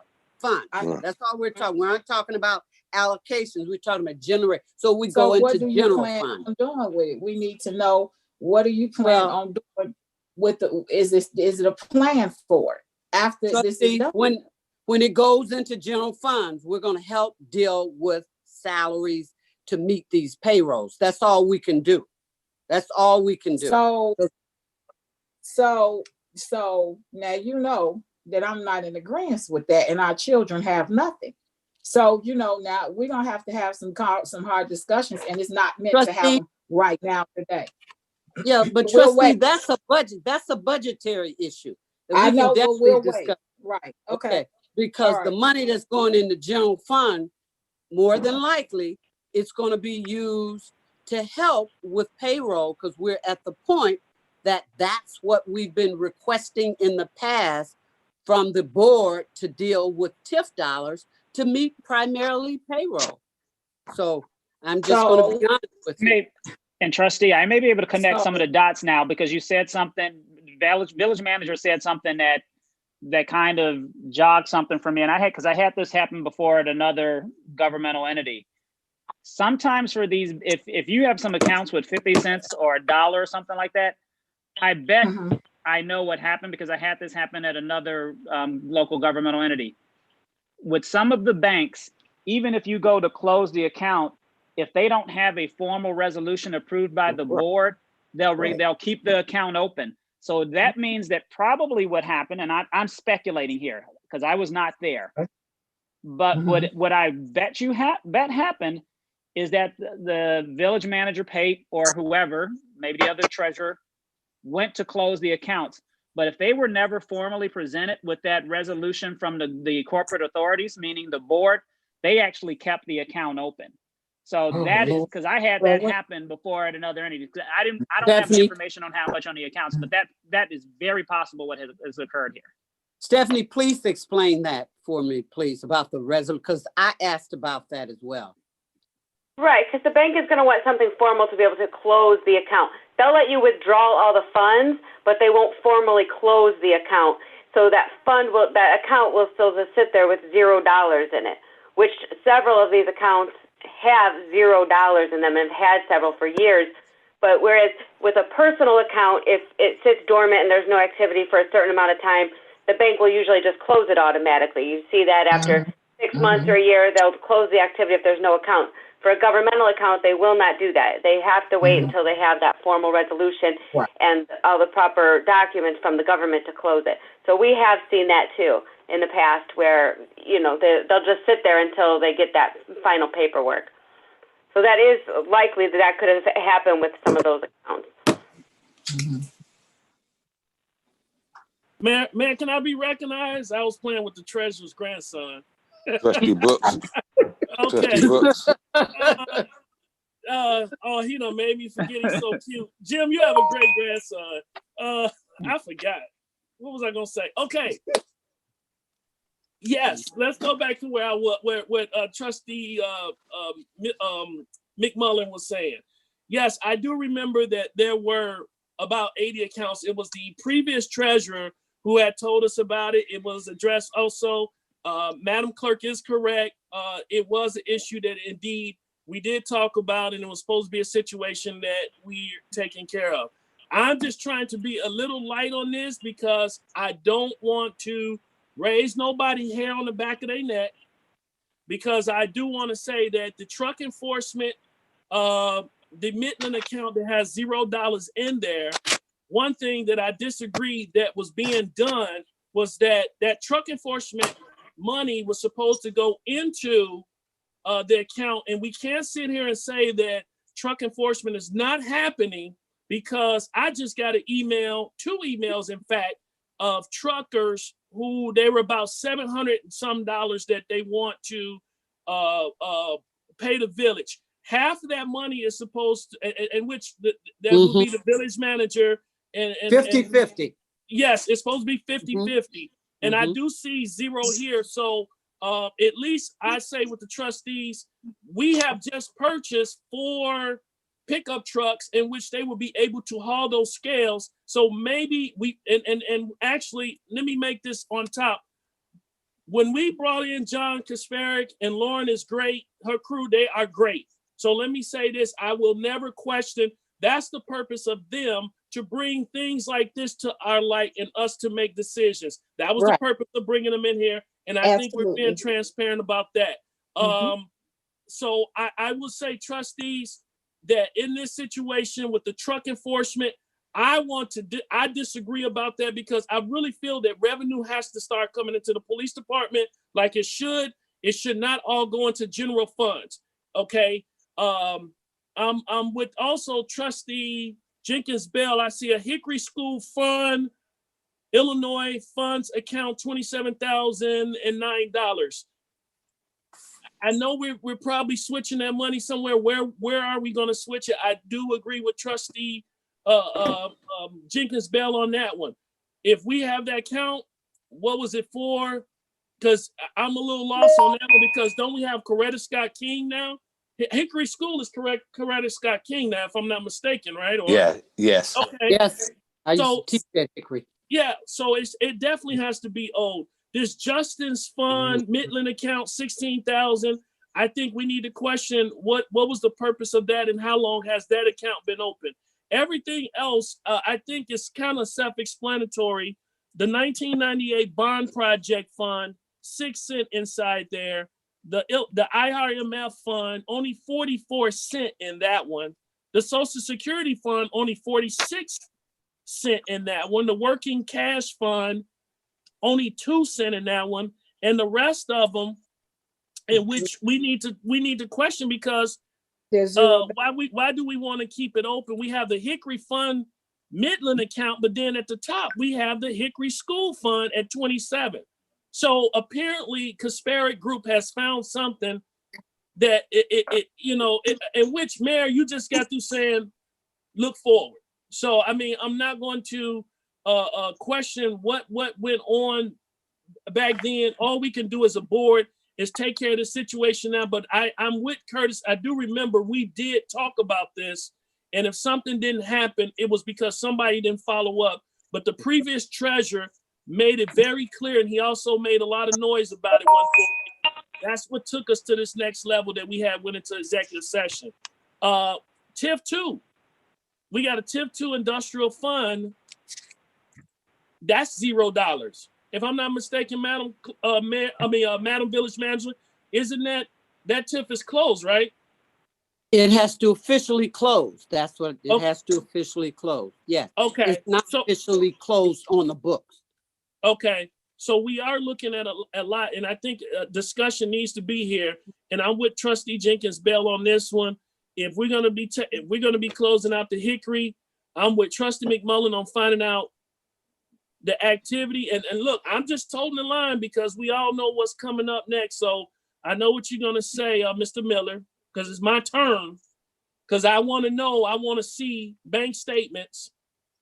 That's all I'm gonna say tonight. I'm not saying nothing else.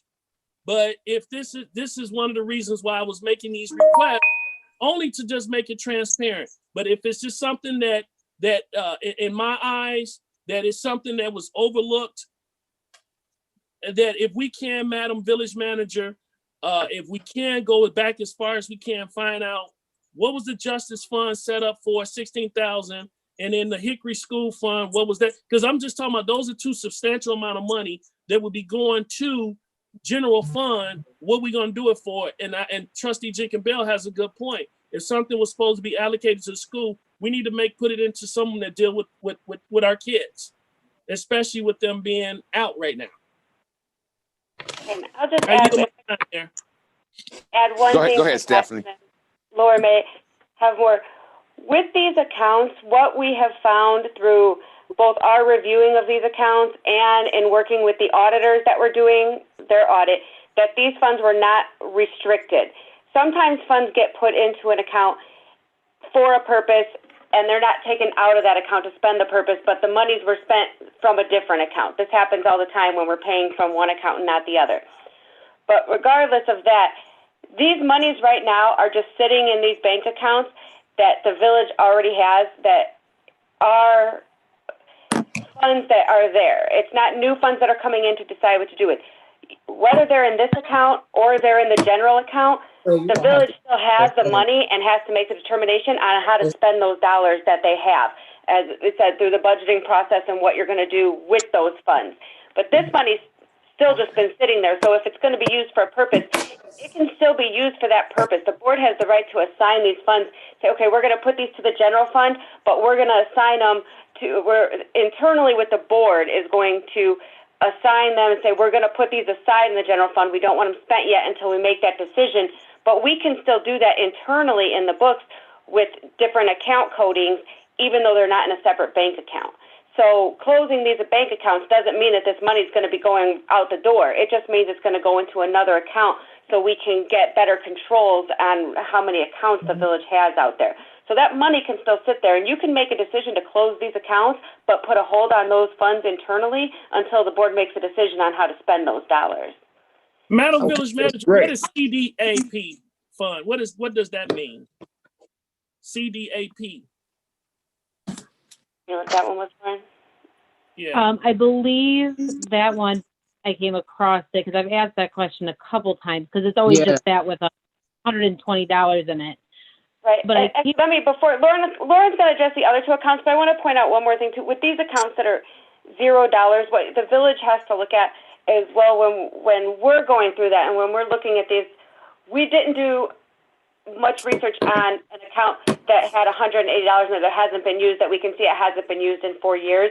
By all means, if you want to get in there and have somebody go in and look at those accounts, the bigger ones I can definitely understand. But we look at the cost benefit of that too, and how much time is invested in spending, trying to figure out what this $119 could be spent on, and paying the attorneys or the accountants, the auditors. These are, every one of these, when you do your audit, the auditors confirm every account that the village has, which typically costs about $20 per confirmation. So you guys are paying the auditors $20 per each one of these accounts just to verify if there's any dollars in them. So the cost benefits there, are other factors to consider too. For these ones that are zero and no dollar amounts, it could ultimately be costing the village more because they ultimately a lot of times are charging you fees to have these accounts open, and there are dormant account fees. And a lot of times if you have Midland accounts, if the bank does those fees cumulatively, so they're not showing you a fee on every single account. They're just saying on this big account, this is the $3,000 you pay for all of your accounts, and it gets all pushed through one account. So these accounts could potentially also be costing you money because the bank is still maintaining them. They're not letting you just have these accounts for free because they're sitting out there. So there's cost benefits that we consider in this too when we're looking at this process. If, we're out there right now helping the village get their accounts reconciled every month. So this is 15 more statements that Lauren has to pull and make sure there was no activity for this month when we're doing our reconciliations each month. So those are just a couple other things to consider when you're looking. But some of them are common sense though, right, Stephanie? Like some of them is common sense, like the 1998 bond, the bond debt. I just didn't know what the CDAP fund is. I never heard of that one. The capital fund project, that's common sense. I mean, 180. We just didn't know when these apparently the 1998 bond that account had to open up in 1998 in order for that bond to come. So, some of it's common sense. I just did not know what CDAP unless Madam Clerk or Madam Village Manager know. That's a question that everybody's been asking. Some of this is so old, and I don't know what those acronyms are. We initially thought it was some kind of activity program, but don't know where it is and can't come up with a name for it or where it comes from. It's just showing the amount of that $120. You found the answer, Lauren? Well, I know the abbreviation. I don't know what the program was set up for, but I know what the abbreviation is. Okay. It's Development Assistant Program.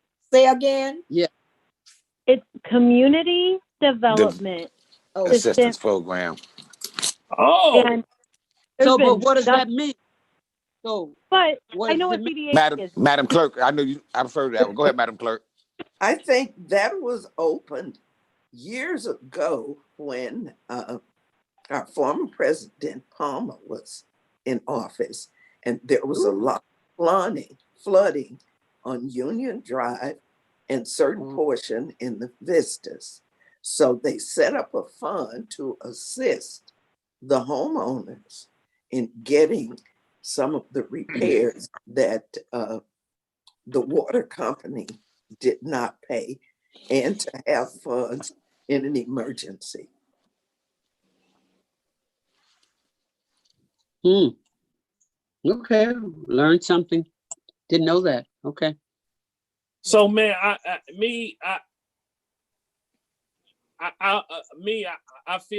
know that on the bottom it recommends going into general funds, but I kind of side with Trustee Jenkins Bell on if you have something for Hickok, that we put it towards our kids.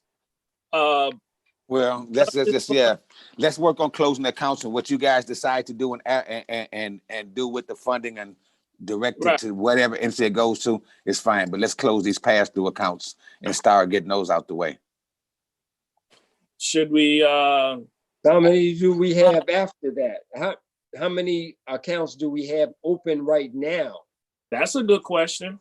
How many do we have open that's not listed above? There are about 25 active accounts that are being actively used. Wow. 25. Who's using them? 25? Who's using them?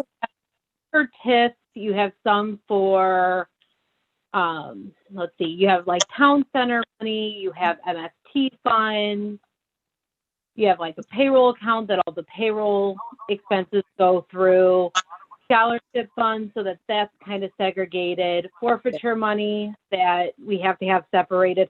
So there is justifiable reasons. Sub accounts.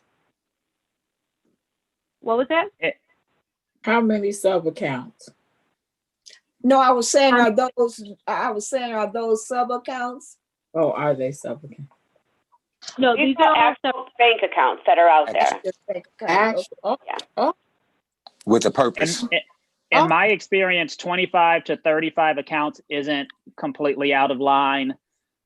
Just so 84 is excessive, but 25 to 35 accounts wouldn't be horribly out of line, just because you're going to have some municipalities, what they do is like when TIF money is going to be in its own separate account. Some places, when they get grant funds, they put it in its own separate account. You have something later on your agenda tonight in regards to the CARES funding money from Cook County. Depending on the amount of money you receive, you may want to have that in its own separate account, even though the requirement is that you have the ability to audit the receipt of that money. 84 seems excessive. 25 doesn't seem that excessive. I don't see your account information. I never have seen your account information, and I've never asked to see that. But Me neither. Okay, I opened the door to that.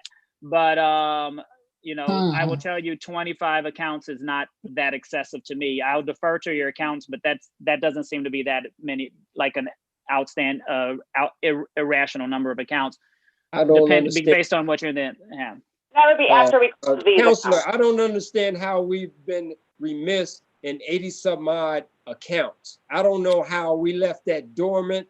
I don't know how a whole trustee board has left this open for another board to address. I just don't know how we remiss. And we had a trustee trustee Dealworth as a financial person. Supposedly going over this. I can't answer that either, though. I can't answer that. Can I ask a question? If we have 25 actual bank accounts, do we have sub accounts as well? You have what? Sorry? Do we have how many sub accounts do we have? What are you saying? What are you saying? Do we have What do you mean, sub accounts, or everything is just actual bank accounts? Everything is actual Because bank. when we bank asked account. this, okay, that's- because she said there were sub accounts. That's what I'm asking. Okay. these are primary accounts. And just to shed a little bit of light on where some of this 84, because obviously we weren't around when this 84 account came. No one was. All those accounts were basically operated without disclosure. Yeah, but I can also say that within the first, I think it was the first month that we were working on it, I know that there was some Old Plank Trail accounts that were merged over, so there might have been some closed in that merger as well. That could be where some of the discrepancy of the 84 to the 15 has gone. So, and I'm not saying that that's fact, but I also know that that was a process that happened for you guys. So just maybe a partial explanation for you guys on where the change of accounts went. Some of them may have gotten merged at that time, even though there was an official closing of them. If they were merging accounts, that could have been something that happened. That took that number from the 84 to the 40 that you have now, and we're trying to get rid of another 15 to drop that down to about 25. And we feel that those 25 are active accounts that you're still using, but we'll be continuing to monitor that as we go on. And actually, if I'm not mistaken, Madam Clerk, that is exactly what happened. Now my bell is ringing. Trustee McMullen, yes, remember it was another bank, and we switched to try to. They just said exactly. That's what it was. That's what I said. She just rung my bell. That's what I said. Yeah. Different. Right, because we're no longer at Old Plank, if I'm not mistaken. Correct. Right. Correct. Yes. So that answered part of what we were trying to do to reduce that ridiculous number that Treasurer Dealworth had discovered with the bank account. Okay, I yield my time, Mayor. Anybody else have any questions? Okay, so the action moving forward is to close the accounts. Is that the consensus? Trustee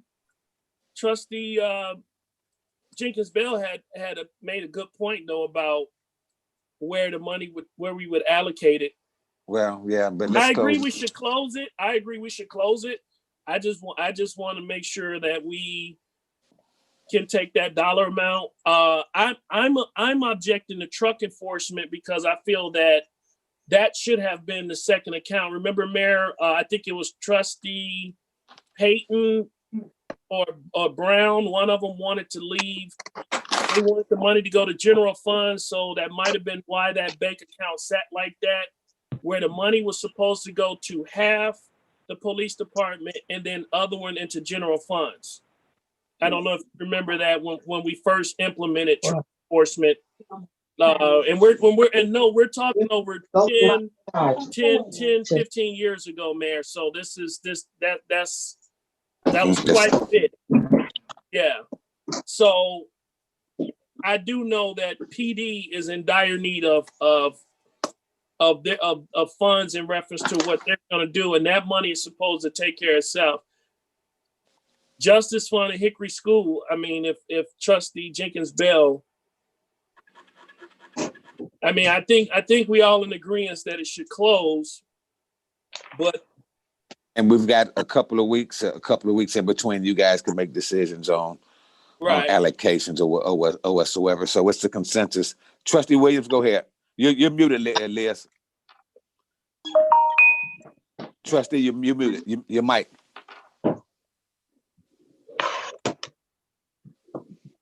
My motion now. Thank you. Now, I'm saying that if we put money into general funds, isn't it true if money is in general funds, you can just pay any bill to anybody? But the trustee, guys, yeah, it might be, but let's stay focused on the agenda because the agenda is basically about closing the accounts and not allocations or anything. So let's stick to our agenda, and you can have that discussion with your manager and what you guys decide to do with the money at a later date. It's fine.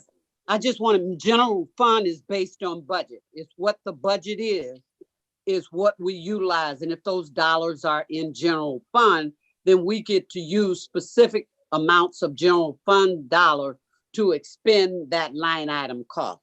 So general fund may be a pot where you throw everything, but based on budgetary kinds of provisions, we're obligated not to exceed what's allocated and approved as per board.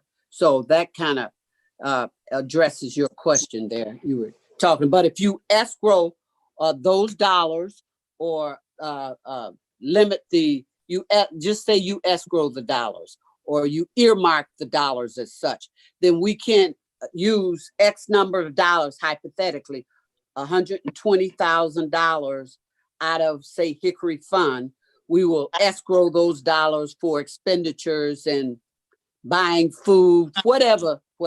We just escrow those dollars. It may be a part of that growth, but bookkeeping, accounting knows, and that's how we deal with the accounts in-house. We know not to expend according to bookkeeping. Lauren, Stephanie, is bookkeeping. Right, that's accurate. And, we have spoken to the auditors about this too when they audited, because they audited these funds even before we started. These funds are currently not restricted.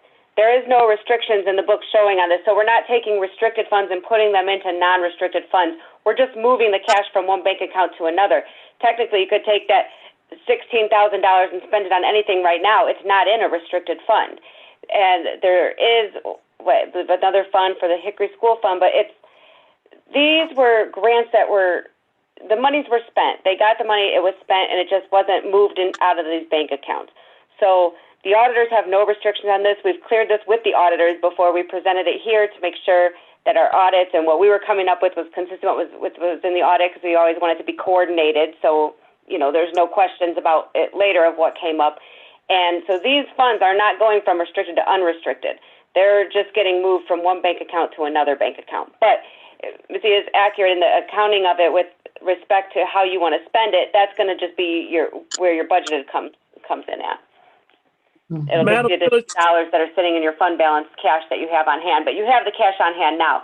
We're just trying to consolidate the actual physical number of bank accounts that are out there, not trying to do anything different with the money or say where the money should be spent or anything to that nature at this time. We're just trying to get it from one account to the other account. Close the door. bottom line Close if the you door. have the same dollars. Madam Village Manager, do we have a process or now that I mentioned about this truck enforcement, the way it should been done, in which you're not responsible, no one on this board is responsible? Would we have a situation where that money, if I make a motion to take the truck enforcement account out, that we can make sure that dollars can go in there? Trustee, Okay, it's no, hold up, mention this manager. to- Manager, hold tight for a minute. We can take no action here tonight. It's just for discussion, and our discussion is on closing the bank accounts, not allocations of funds, not where the money's going. It's just closing the bank accounts. That's what our discussion should stick to, and then we can reconvene regarding Well, I tell you what, the discussion. allocation. Then we'll do this. Then I feel that my discussion is that the truck enforcement shouldn't be on there. How about that? Okay, but let me just mention this, trustee, and that is currently, and I've discussed this as recent as today, when the dollars come in, there's a 50-50 shared fund. And that 50-50 shared fund is on ledger statements. And they're summarized every time. If 100 comes in, $50 goes to general fund, $50 remain for the expenditures as per police department. It is doing that to this day. I talk both. To this? Pardon? To this Not or to- another account? No, it's part of general fund, but it's an account that's restricted for the use of the police department for 50% of those dollars. But it's a part of general fund, but it's restricted use. I think I would feel comfortable if I see it go in that account. So, Mayor, I'm agreeing with everything. This is me. The truck enforcement should have. If that's what we were supposed to do, we should have been done it.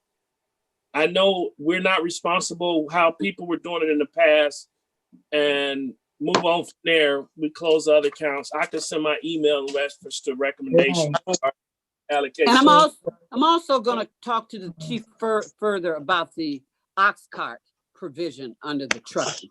So we briefly discussed a bit. We really didn't get into it. We've got to discuss that even more. Before the 2 weeks that we come back, we'll be able to resolve the issue, and then we can discuss it, because we'll be able to get some clarity to this as well, trustee. Okay. All right. Next item. Mr. Mayor, Yes, Madam Clerk. so Did we what get- are we doing? moving- Are we bring this forward to the agenda? Yes. Okay, Yes. okay, thank you. Discussion and ordinance, item 5A4, discussion and ordinance adopting a policy pertaining to qualification-based selection. Village Manager, yep, go ahead. You all have, I hope you've had an opportunity to review it, but there's been numerous discussions about why everything is bidded, We need to adopt the policy as per IDOT state requirements that says that basically persons based on a procurement process can be reviewed as per quality base, which means that if these people meet requirements of funding sources, for example, if they're WBE, MBE, state certified, or whatever they could be asked to pre-qualify themselves before they're in fact being considered for a job, construction job or otherwise. So then we have a right to do it. The village does not have anything on its books, but we generally go by state requirements. But there's been a lot of conversation out about why we shouldn't bid. The law doesn't require you to bid on everything. We are in fact a home rule community. We can develop a quality-based selection system to do just that. As long as we consider 2 or more people and make the recommendation based on it. I'm sure you all have heard about the low bidder is not always the lowest qualified bidder. And that's basically what is being said, that a quality based on pre-qualification, that a municipality have a right to select based on qualification, and the state of Illinois Department of Transportation and the feds accepts and require the same thing. So this will put regulations on our books where the board has an option of in fact doing that. And it's a very thorough policy. Most of the towns have it, but University Park does not have it in place. And what it is, it's a technical committee is selected. For example, a construction engineer, a civil engineer, architectural engineer, a contractor, specific contractor. A selection-based committee is selected to review whatever, and a decision is made. So that's what this quality-based resolution is asking you to consider approval. We need to have and put it in place. So, Questions? question. So, Mhm. Madam Village Manager, you're saying that instead of us doing a bidding, we would have a selection process. That's what, did I capture that right in your presentation? It's not. It depends on the funding source. For example, if we get monies from IDOT and we get a 80-20 street program, oh, they require us to bid. And they require us, we just went through a process with University Parkway. We had to have the required AIA forms. We had to have state required forms where we had to verify quality-based selection. We had to verify that the lowest qualified bidder was just that. Even though his bid was low, that he's qualified to bid the jobs. And this is what we had to go through. We had to provide that information to the state, and we did. We provided it to the state. The state came back and said, this is on target, we approve this, this person meets that, and that person meets that. We don't have any form of selection in process. It's for bids primarily from IDOT and some provisions for quality-based selection, period. SBBS as they call it. Okay, okay. So you were trying to say that if it was say such as IDOT, yes, they have a process. But you're saying if it come to us, we don't have a process. Right. And you would like to implement a process. Yes, sir. Right. Yes, sir. Yes, sir. We never had one in place. This will do it. It'll make us run parallel to what the state requires. And I think we can't go wrong if we follow the similar guidelines that they implement. We have nothing in place, nothing. So. But you can still, mind you, based on statutory, trustee, you can still approve an ordinance for a no bid. You still have a right to do that. It won't circumvent your statutory rights, and the attorney could further verify. It does not circumvent your authority as a home rule to not require a bid to take place if there's a specific, for example, if there is a contractor that knows how to mold the top of ballards. Ballards are those things that stop cars, Trustee Brooks, that may run into a building. There may be a specialized contractor. There may be, in Illinois, may only be 5, and most of those 5s are located in far downstate Cairo, Illinois. You may Who idea was this? Pardon me? Who idea was to have a qualified base selection? Well, our engineers, because they felt that we had talked about it extensively, they felt that something had to be in place so we can begin to make sure that when we're ready to let things for bids, we have this in place. We can provide this as a copy to the state saying that the Village of University Park has this in place, and we will run parallel to your regulations. And it's easier oftentimes to get funding for certain things if they see some structural kinds of things in place that we'll go by. It's basically like an ordinance. If you have an ordinance in place, we can't supersede it unless the village board actually amends. It's like a legislative piece of legislation that gives administratively some guidelines. It's a good piece of legislation. Yeah, So- and one of the things that I really agree with everything Ernestine said, but the municipal code does allow you guys, if you decide to by a vote of the board, you can decide not to bid on things that you require. So you do have that power in the municipal code. So I don't really have anything to add. The only other thing I want to say, I think Lauren and Stephanie may still be on. I don't know if you guys want them to still be on or not. Oh, no, they can go. I'm sorry. Thank you, Lauren and Stephanie. Lauren has a new baby at home, so I know she has to go to her mothering duties. Right. That's why I had to turn my camera off. I had to go check. She was crying a little bit ago. Yeah. Thank you, guys. Thank you. Bye-bye. Bye, Lauren. Bye. Bye.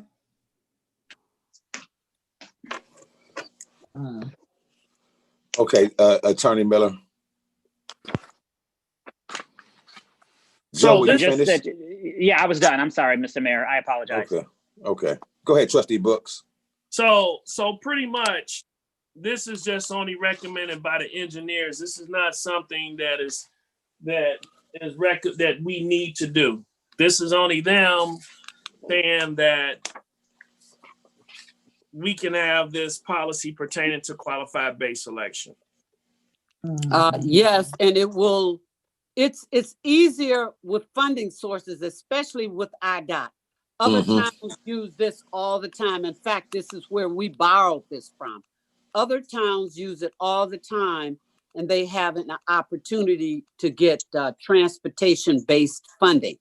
So it's whatever we can do to increase our ability to get funding. And we've been doing quite a bit on this.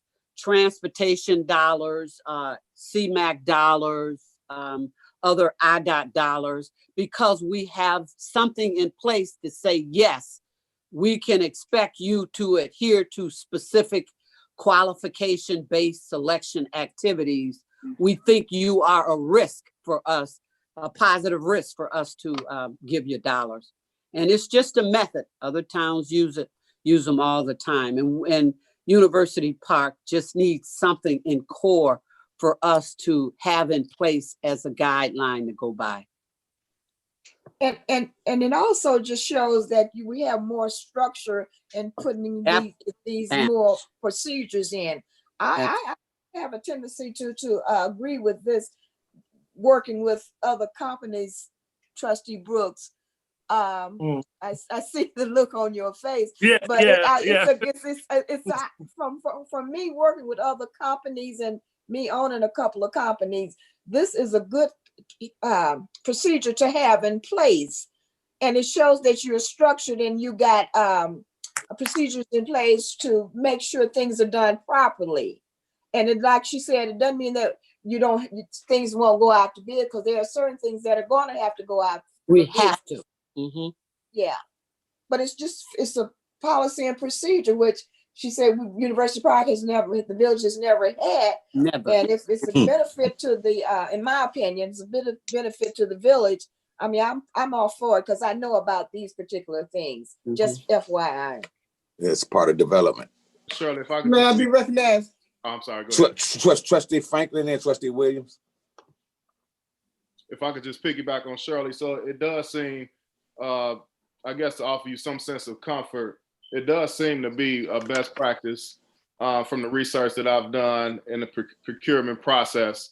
What I've learned is it adds some stability, or from a standpoint of a funder, it just shows that you have Absolutely. something in place that's solid, that you kind of stick to.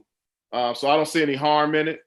I would challenge everyone between now and our board meeting to do your research on it.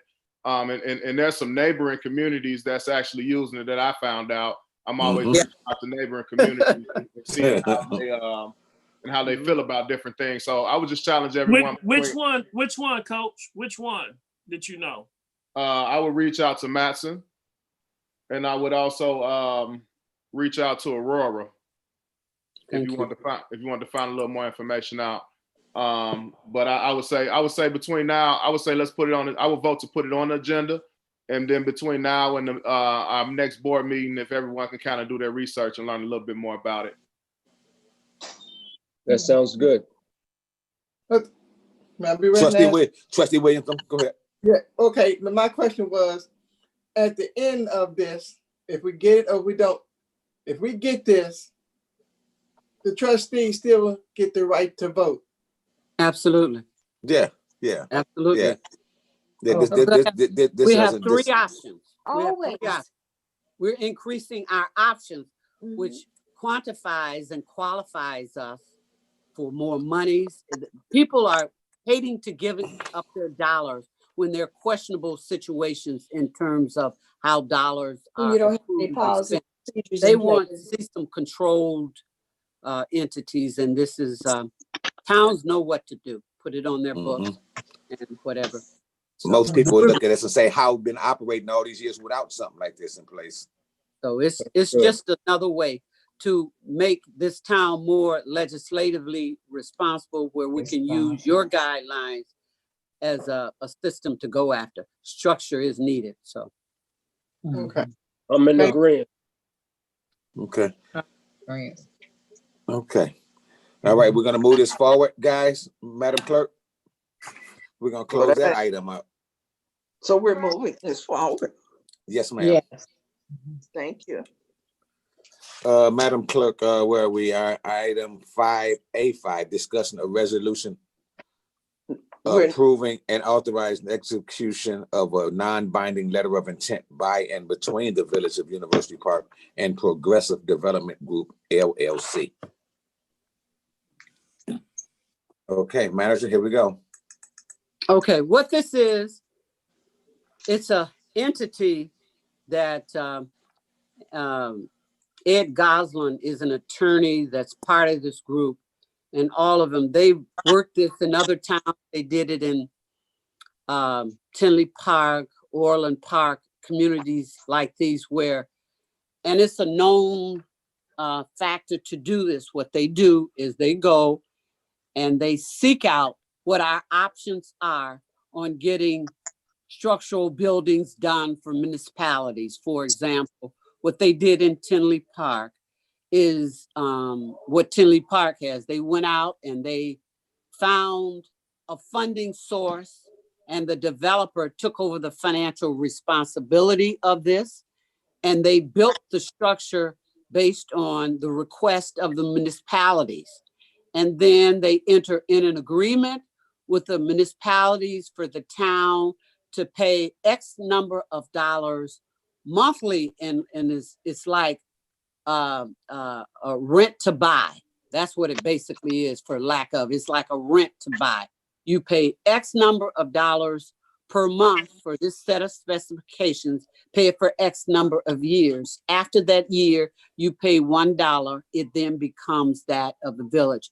It circumvents the village from trying to commit to having to, I'm sorry, guys, the village having to commit to going out for GO bonds to obligate ourselves when our level, our rating is not up to that point to actually seek money.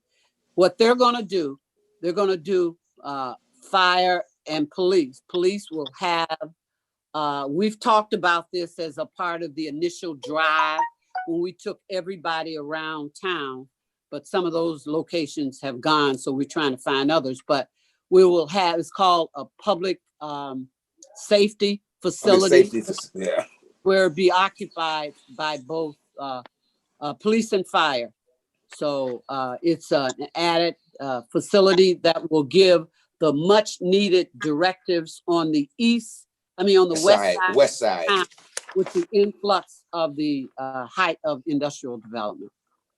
So that's what this is. It's a non-binding, meaning legally, there is nothing legally binding, but it gives them the authority to work, to try to solicit, to get information, to bring back to us and say, hey, this is what I found.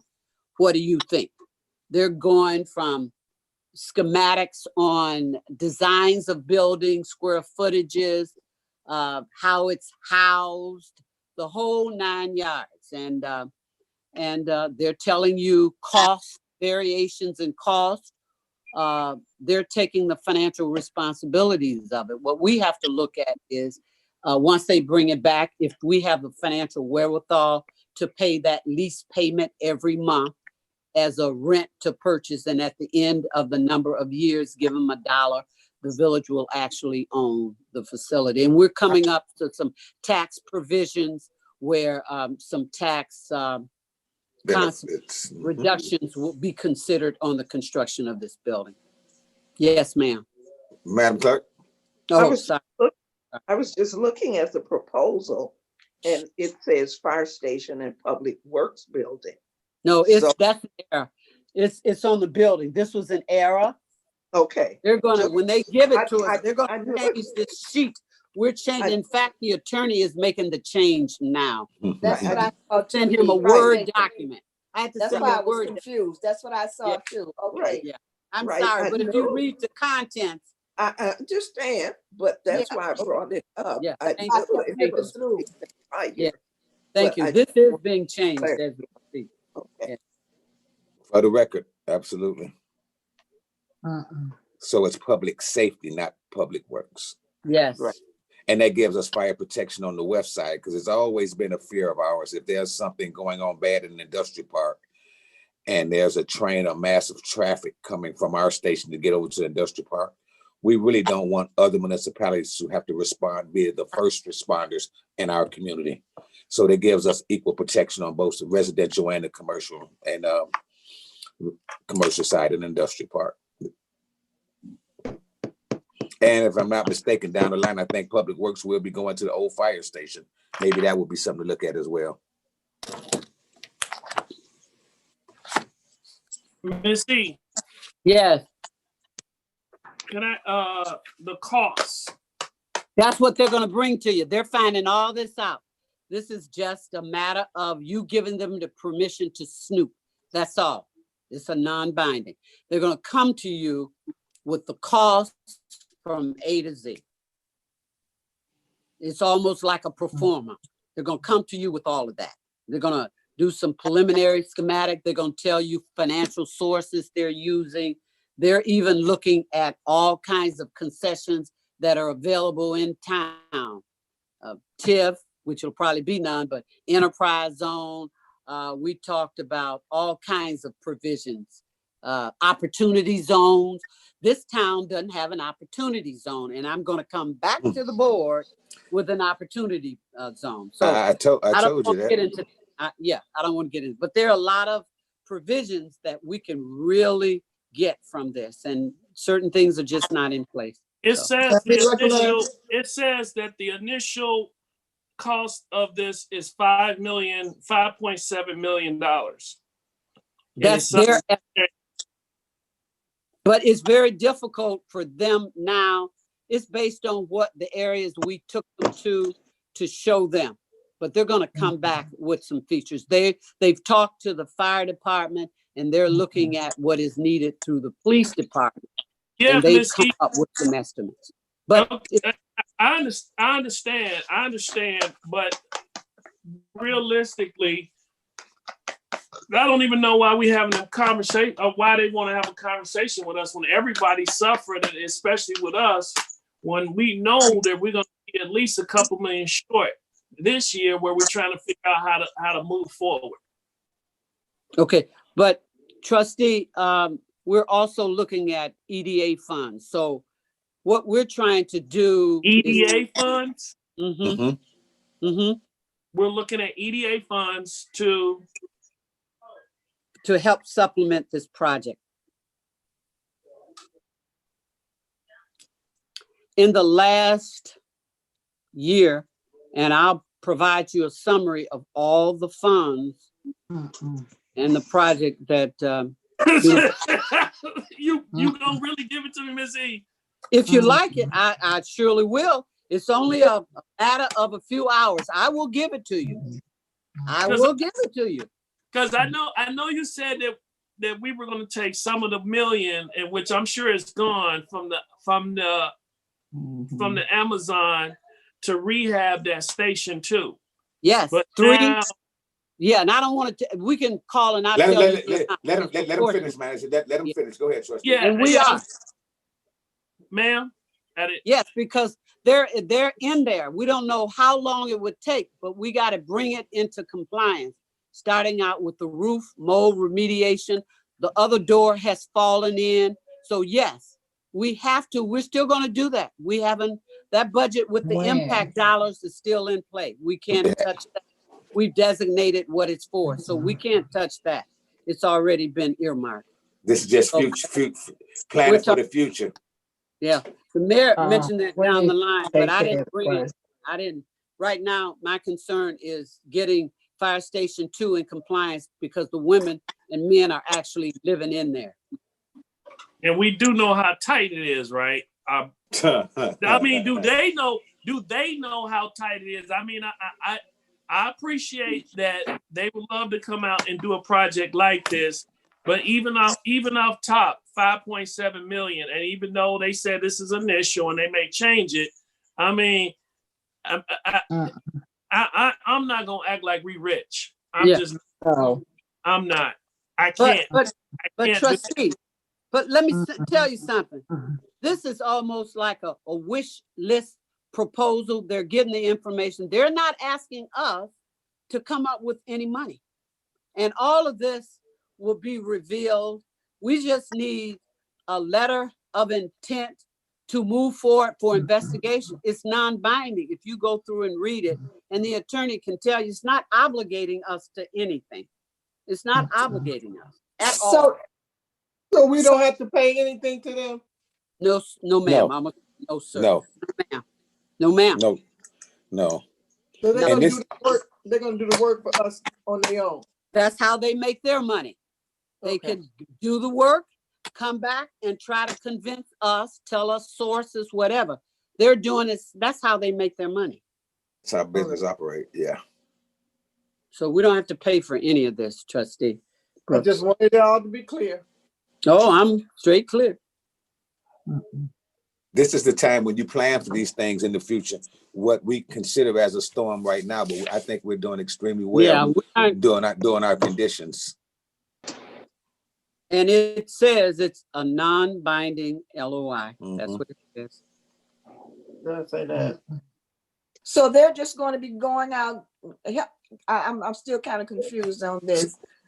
So they're just going to be going out doing actual research for us at this point at no cost. That's how raising my hand, Liz, at no cost. And then they're going to bring in back different figures and different sites, I guess, for potential growth here. Is that what I'm missing something here? I'm not quite understanding this. It's a public safety facility. Public safety facility. Public safety, forget public work. Public safety, police and fire. Sharing two entities. Police and fire. So basically what you're saying, Manager Ernestine, is what they're going to do.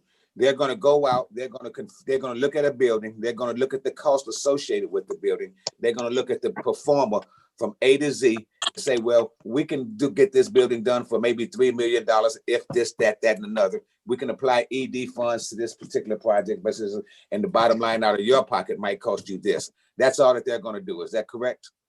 They're going to look at buildings ground up, no buildings. They're going to from ground up. Oh, ground up. Okay. Ground up. No taking any existing buildings. Ground up. And they're going to bring it out and just spread it out and let us see it. If it doesn't work, they're gone, bye, it's over. But the only way you're gonna do anything is to try it. The only way, it's a non-binding, and the attorney, please make that clear. It's non-binding. I'm coming this way to get the approval from the board to allow me to move forward in an investigative process to bring you something back. And that's what I'm doing. Yeah, That's it all is I'm doing. non-binding. Yeah, it is non-binding. There, you're not expending any funds. You know, usually it's a win-win on both sides for a lot of towns. Maybe not necessarily for you, but most towns it is. They help solicit the funding, so you don't have to worry about that. Okay. Part of the project when they're soliciting the funding, then you know they're going to get the work, so they get some money out of it. You get some. You don't have to worry about looking at the funding costs. The other thing it does for me, I do a lot with what we call tax rate objections. When you get people objecting to your taxes, saying you're spending money or you shouldn't be levying taxes, I need to see that you have a plan.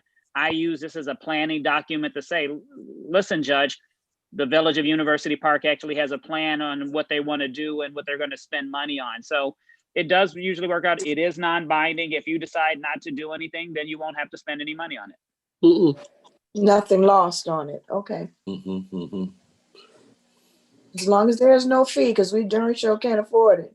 Well, Attorney Miller, I know that you've got that covered, and the concern is we don't want any financial obligation. And as long as that's the bottom line, then we're fine with the exploratory committee. That's what we look at it as. Exploratory. Yeah, that's exactly what it is. So, Attorney Miller,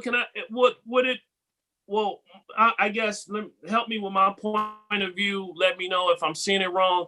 Yes, they're coming in. Yes, they're gonna explore. But if we can't even afford it, is it a waste of their time? Yeah. Well, they don't see it. They don't see it that way because what they're trying to do is to try to find a way to make it affordable for you. So if they can find a way that it's affordable for you, then they get some work and you maybe get a needed building.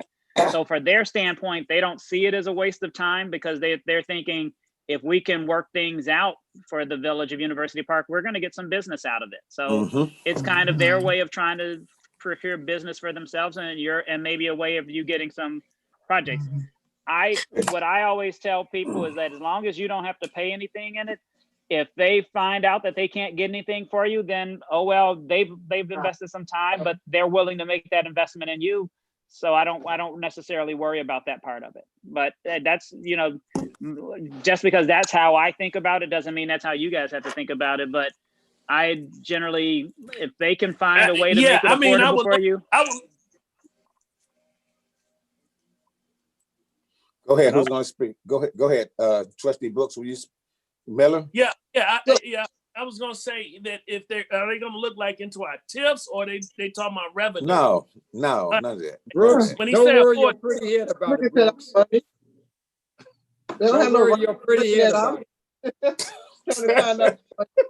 He said what? Don't worry your pretty head about it. Oh. Karen said, leave me alone, Curtis. You can always say no. Hey, blue dress. All right, Curtis, Matt. All right. We can always say no for whatever they bring that we don't want. Is that correct? Yes, that's correct. So, look, if maybe I'm just too fiscally conservative, but I'm just I'm conscious of my concern. That's the word. Don't be afraid to win. That's their concern. That's not our concern. Yeah. Zero. Don't be afraid to win. All right. Yeah. So we moving forward, guys? Yes. Yes. All right. Yes. Last item, if I'm not mistaken. No. No. I've got two items. I've got two items. I'm sorry. Yeah, next to the last. All right. A discussion, a resolution approving and authorizing the execution of an agreement by and between the Village of University Park and the Ontario Group LLC Phase 1 Engineering for the University Parkway Side Path Project. Why do you want to do it now, Mayor? Quickly be recognized. Why do you want to do it now? I seen it, and I mean, it would be nice. I seen it, but why they want to do Why it now? now? Could I answer that question? Go ahead, man. It's all about the planning stages. Go ahead. It's all about the money, guys. And trustee, I hate to say it, but a lot of people are thinking that. But what the reality is now is the time to get those kinds of monies, because most folk are not looking at those kinds of monies. We got an opportunity. We have, we need sidewalks. We need side paths to deal with we're trying to develop the TOD, transit oriented district, by the station. So we need a way to connect from A to B. This money is here, the side path. So we were funded for this. So why not? Why not get it? That's part of our TOD This study, out of the correct? golf course, though, right? Did I see that right? You No, said you we got the Trustee, you going west. You're not going east now. You're going west from the metro. You're going west We're towards going Cicely. west. look Yes. toward Not the east. back. Look at the From Governor's diagram. Highway. Joe. Look at Governor's Highway going west. Trustee Brooks. Yeah. Flip Flip it. We're going west. And so we already That's east. have funds for this, you said? We got funded, ma'am. That's why I'm going to provide Trustee Yeah, that's Brooks with a Funded. listing. You need to provide Trustee Bowling too. with You this got one. two of them. And me and Trustee. Three of them. Jenkins. How about all of Yes. you all? Give it to you. That's the way to do it. Blanket the board. Got it. I'll give it. I'll give copies to everybody. Please. We've been funded for CMAP. Okay. I've got it. I'll give it all. And that's for our TOD. That's for our TOD, correct?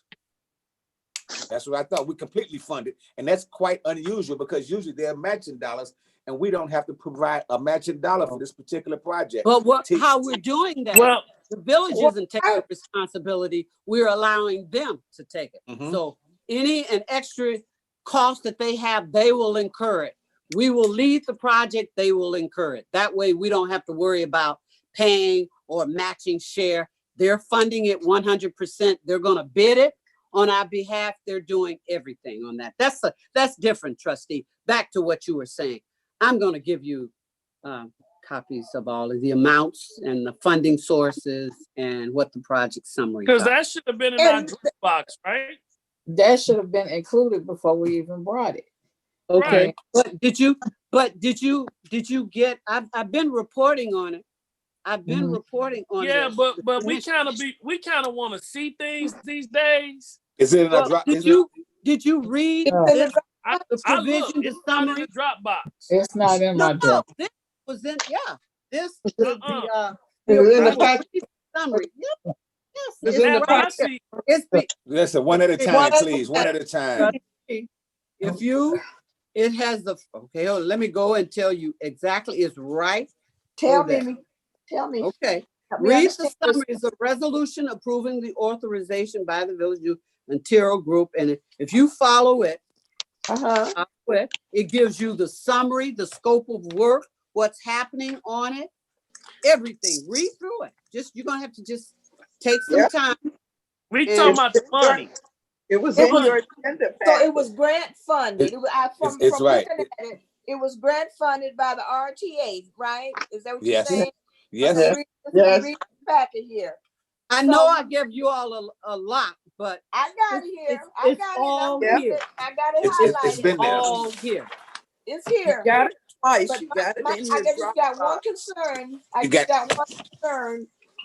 Why didn't we know that we had the funding before the board tonight? That's the only question. And I see the whole scope of work and everything, but why didn't we know up front that this was already funded? See, that's one of our things, village manager. Some of these things okay, you got your finger up. You see where I'm going, don't you? Go ahead.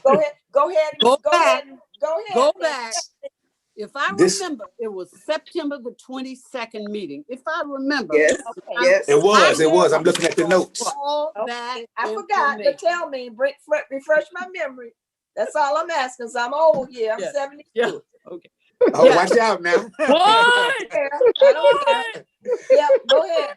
You know she Okay. playing them games. I'm not. Okay. So, Basically, and I read the whole thing, but I mean, I didn't know. Maybe somebody else on the board knew that we had already been funded on it. Is what I'm saying. yes. Okay. Isn't this the stuff we was working on? We were Like, working on that in conjunction with the university, railroad crossing, the railroad crossing, Right. University Park. We were Right. working on it in conjunction with you. We Okay. told you And the we one came back, we portion explained that of to it. them. Yes, we did. I didn't remember. I'm sorry. That's why I that's refresh my it's- memory. You all there. I There sort of is. remember the It's discussion. so much paperwork, and I'm gonna have to let you know something else that I'm working on. And in a minute, when we get the nod and the to move forward on it, they open it up for when they open opportunities up for funding. There's a grants funding. It's 500. It has an average of 500 federal, state, local grant fundings. When they do their Is RF, any of that for Amherst Lane? Abbott Lane. No, Amherst. AMHERS. Did you all get my stuff on Abbott Lane? Yes. No, I Yes, got I did. Abbott. I never got Amherst. Remember, I got Okay, Abbott. I did forward it to you. I'll send it to you. I'll send it to you again. Okay. Yes. No problem. I know you were, when I was in your office, you had it in your hand. You It was said right, you were going. and I forgot to Yes. give it to you, but I'll just forward it to you. I'll be up there tomorrow. No problem. Okay. No problem. No problem. I'll be out tomorrow. Okay. All right. Thank you. Okay. No problem. All right. I yield my time now. Anybody else? Okay, now we are going to get to the last item. So are we going to move forward with this? Yes, Madam? yes, we are. Okay, all right. Come on, Trustee Brooks. It's all right, Doc. It's all good. They got something for that, Doc. It's all good. Now, the last. So we anticipate the work of $50,000, correct? Yes. Yes. Okay. Y'all, Mayor? you see that, Trustee Brooks? Did you see that? I sure did. Okay. I sure did. All right. Okay. Move on. All right. Mayor, you're gonna ask me, so I might as well, if it's okay, I'll go on and explain it. We have submitted. Oh yeah, this is like item last day with Cook County for our CARES money. Go right ahead.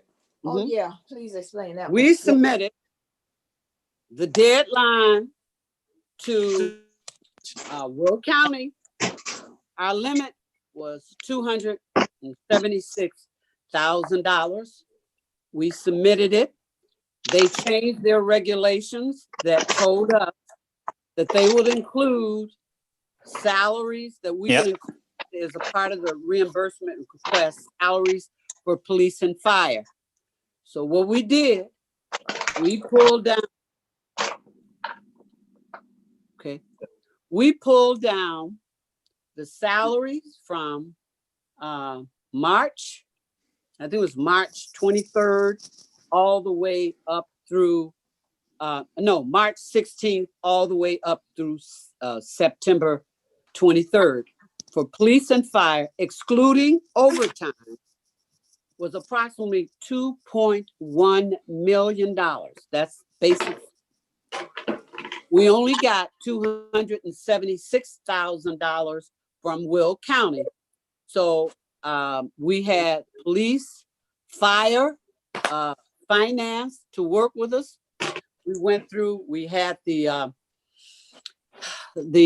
hearings, and we had the training online and Zoom. We went through that. We submitted it. It was due October 1. We submitted it October 1. Folk grew gray hairs, but we submitted it. This one that we're asking you to do tonight is Cook County. Cook County, because only a small portion of Cook County, northern push Cook County, south of the other half of southern Steiger Road, south as well, north of Steiger Road, the little portion we have up. We only were given authorized slightly over $17,000. They have their simple 17,000 some odd dollars. The application is due the 31st. It's more cumbersome than the 276,000. What they require and what they didn't require with Will County. Cook County requires a resolution authorizing the submission of this reimbursement request, and that's what this specifically is for. I will be submitting the application reimbursement for salaries for police and fire, mounting to the limit of 17,000, whatever the extra dollars are for this. So I'm asking that the board agree that this be placed on the 25th board agenda to be approved. And in the meantime, I will be working on that grant submission, reimbursement submission, hoping that, of course, we've expended the money, we might as well get it back in our funds, and it's an eligible expense. So does everyone understand what the CARES funding is? I think we went through this before, but I'm not. I'm sorry. Right. Yeah. It's CARES. I'm sorry, guys. Right. So everybody. give them a Yeah, breakdown, Attorney Miller, if you don't okay. mind. Yeah. So what happened was that there was CARES funding, and then there's the IEMA FEMA grants. The idea was that right. I'm going to get through all of it, so you don't even have to. Hopefully, when COVID-19 came, with the feds came out with funding for that. So initially, the idea was the FEMA grant and the CARES funding was supposed to cover all of the costs that you would have relative to COVID-19 expenditures. And at first, we were told probably salaries would not be a part of that, because you have your employees have their normal salaries and they're working on a normal basis. So more than likely salaries would not be a part of it, but it would be your cleaning, whatever, like if you had professional cleaners come in or you bought equipment to clean your premises because of COVID-19, that would be covered. The chiefs, the police and fire chiefs, kind of complained a little bit, and village managers, in regards to the salary piece of it, and they changed their mind, essentially, is what they did. And they said, okay, we'll actually allow some part of salaries to be covered, which was great, because then that would enable you probably have not spent $200,000 in cleaning companies and things of that nature throughout the village. But once they allowed salaries to be a part of it, you could, because you've had salaries that are directly related. I'm assuming your fire department have had people on quarantine, and therefore you needed people to cover for them. Well, now those parts of the salaries are covered, and that's what you're submitting to get all of that money. Because I had some much larger villages in other counties, and they were getting maybe $900,000 was their submission. Well, there was no way they were going to get they didn't spend $900,000, but once they added the salaries in, that allowed you to be covered. So this funding, this is almost, let me put it to you like this. I have not had any school district, village, fire district not submit for this. So because this is free money for you, the only requirement is that if they ask to see the records to verify the amount that you're requesting, you're going to have to provide that for them. But since they're doing salaries, that becomes with our applications. We sit okay. Yeah. Okay. Usually it goes through December 31st. So you potentially could have more funding. You could have more costs upcoming, but this is almost a no-brainer, because this is free money for you to cover some of your costs due to COVID-19. Absolutely. Attorney Miller, reimbursement for us. Yeah. Attorney Miller. Yes, sir. How will we be able? Well, how can I ask this? With COVID-19 and the way we've been trying to operate normal court, how can we get at least a 1 million shortfall that this tax base is going to come short dispersing to this village? Okay, so the CARES funding is not designed to, you know, so what you're asking is, can you get funding for people who fail to pay their taxes? They're not, this funding is not for that. You know, there is actually a tax process in Cook, and usually in Will County, usually what the counties will do, Cook County for sure does it. They do what we call a tax sale. So there are investors who actually will, because they will pay the taxes, and then the interest being charged to those people who fail to pay taxes, they get a piece of it. It's almost like an investment. Cook County does do the tax sale. I'm not 100% sure that Will County does it. As of yet, do they? Okay. As of yet, there is no federal funding per se to cover property tax loss. There's just nothing out there in regards to that.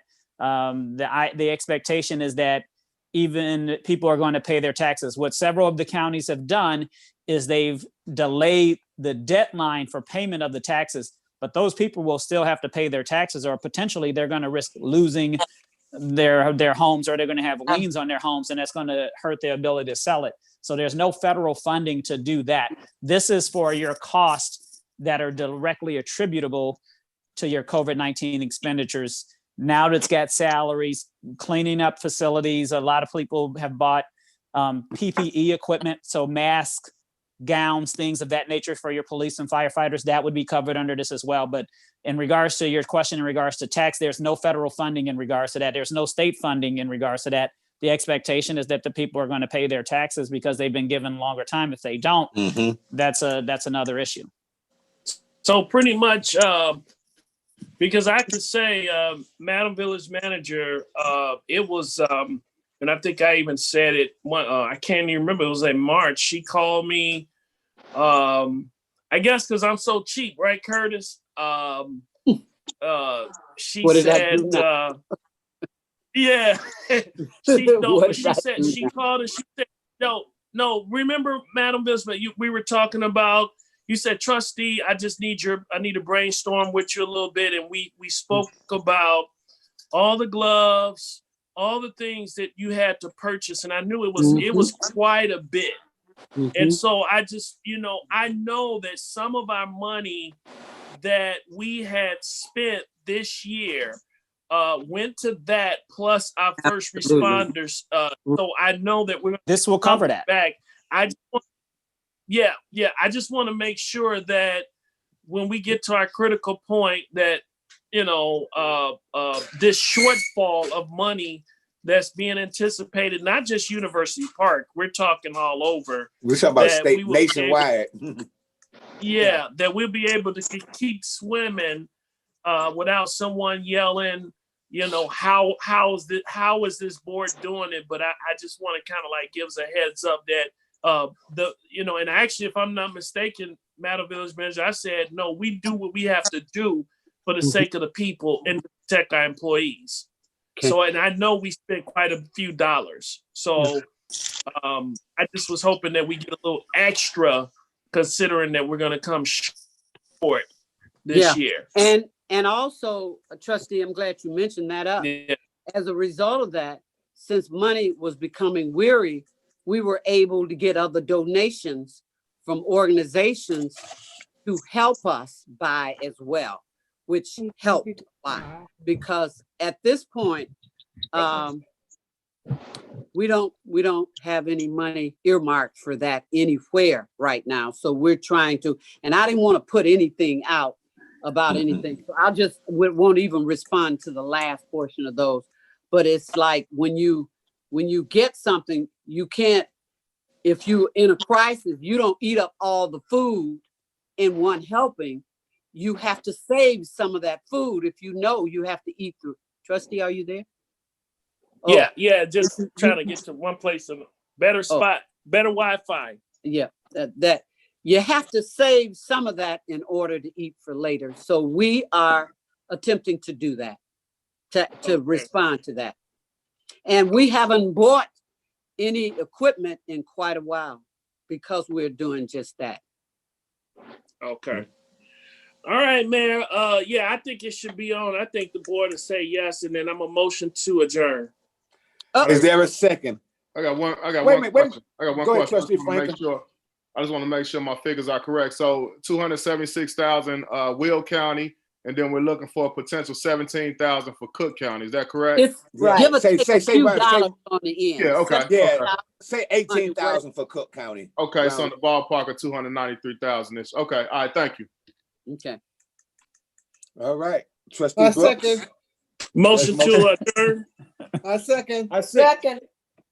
Thank you. Made this adjourn. Good to see All in everybody. favor?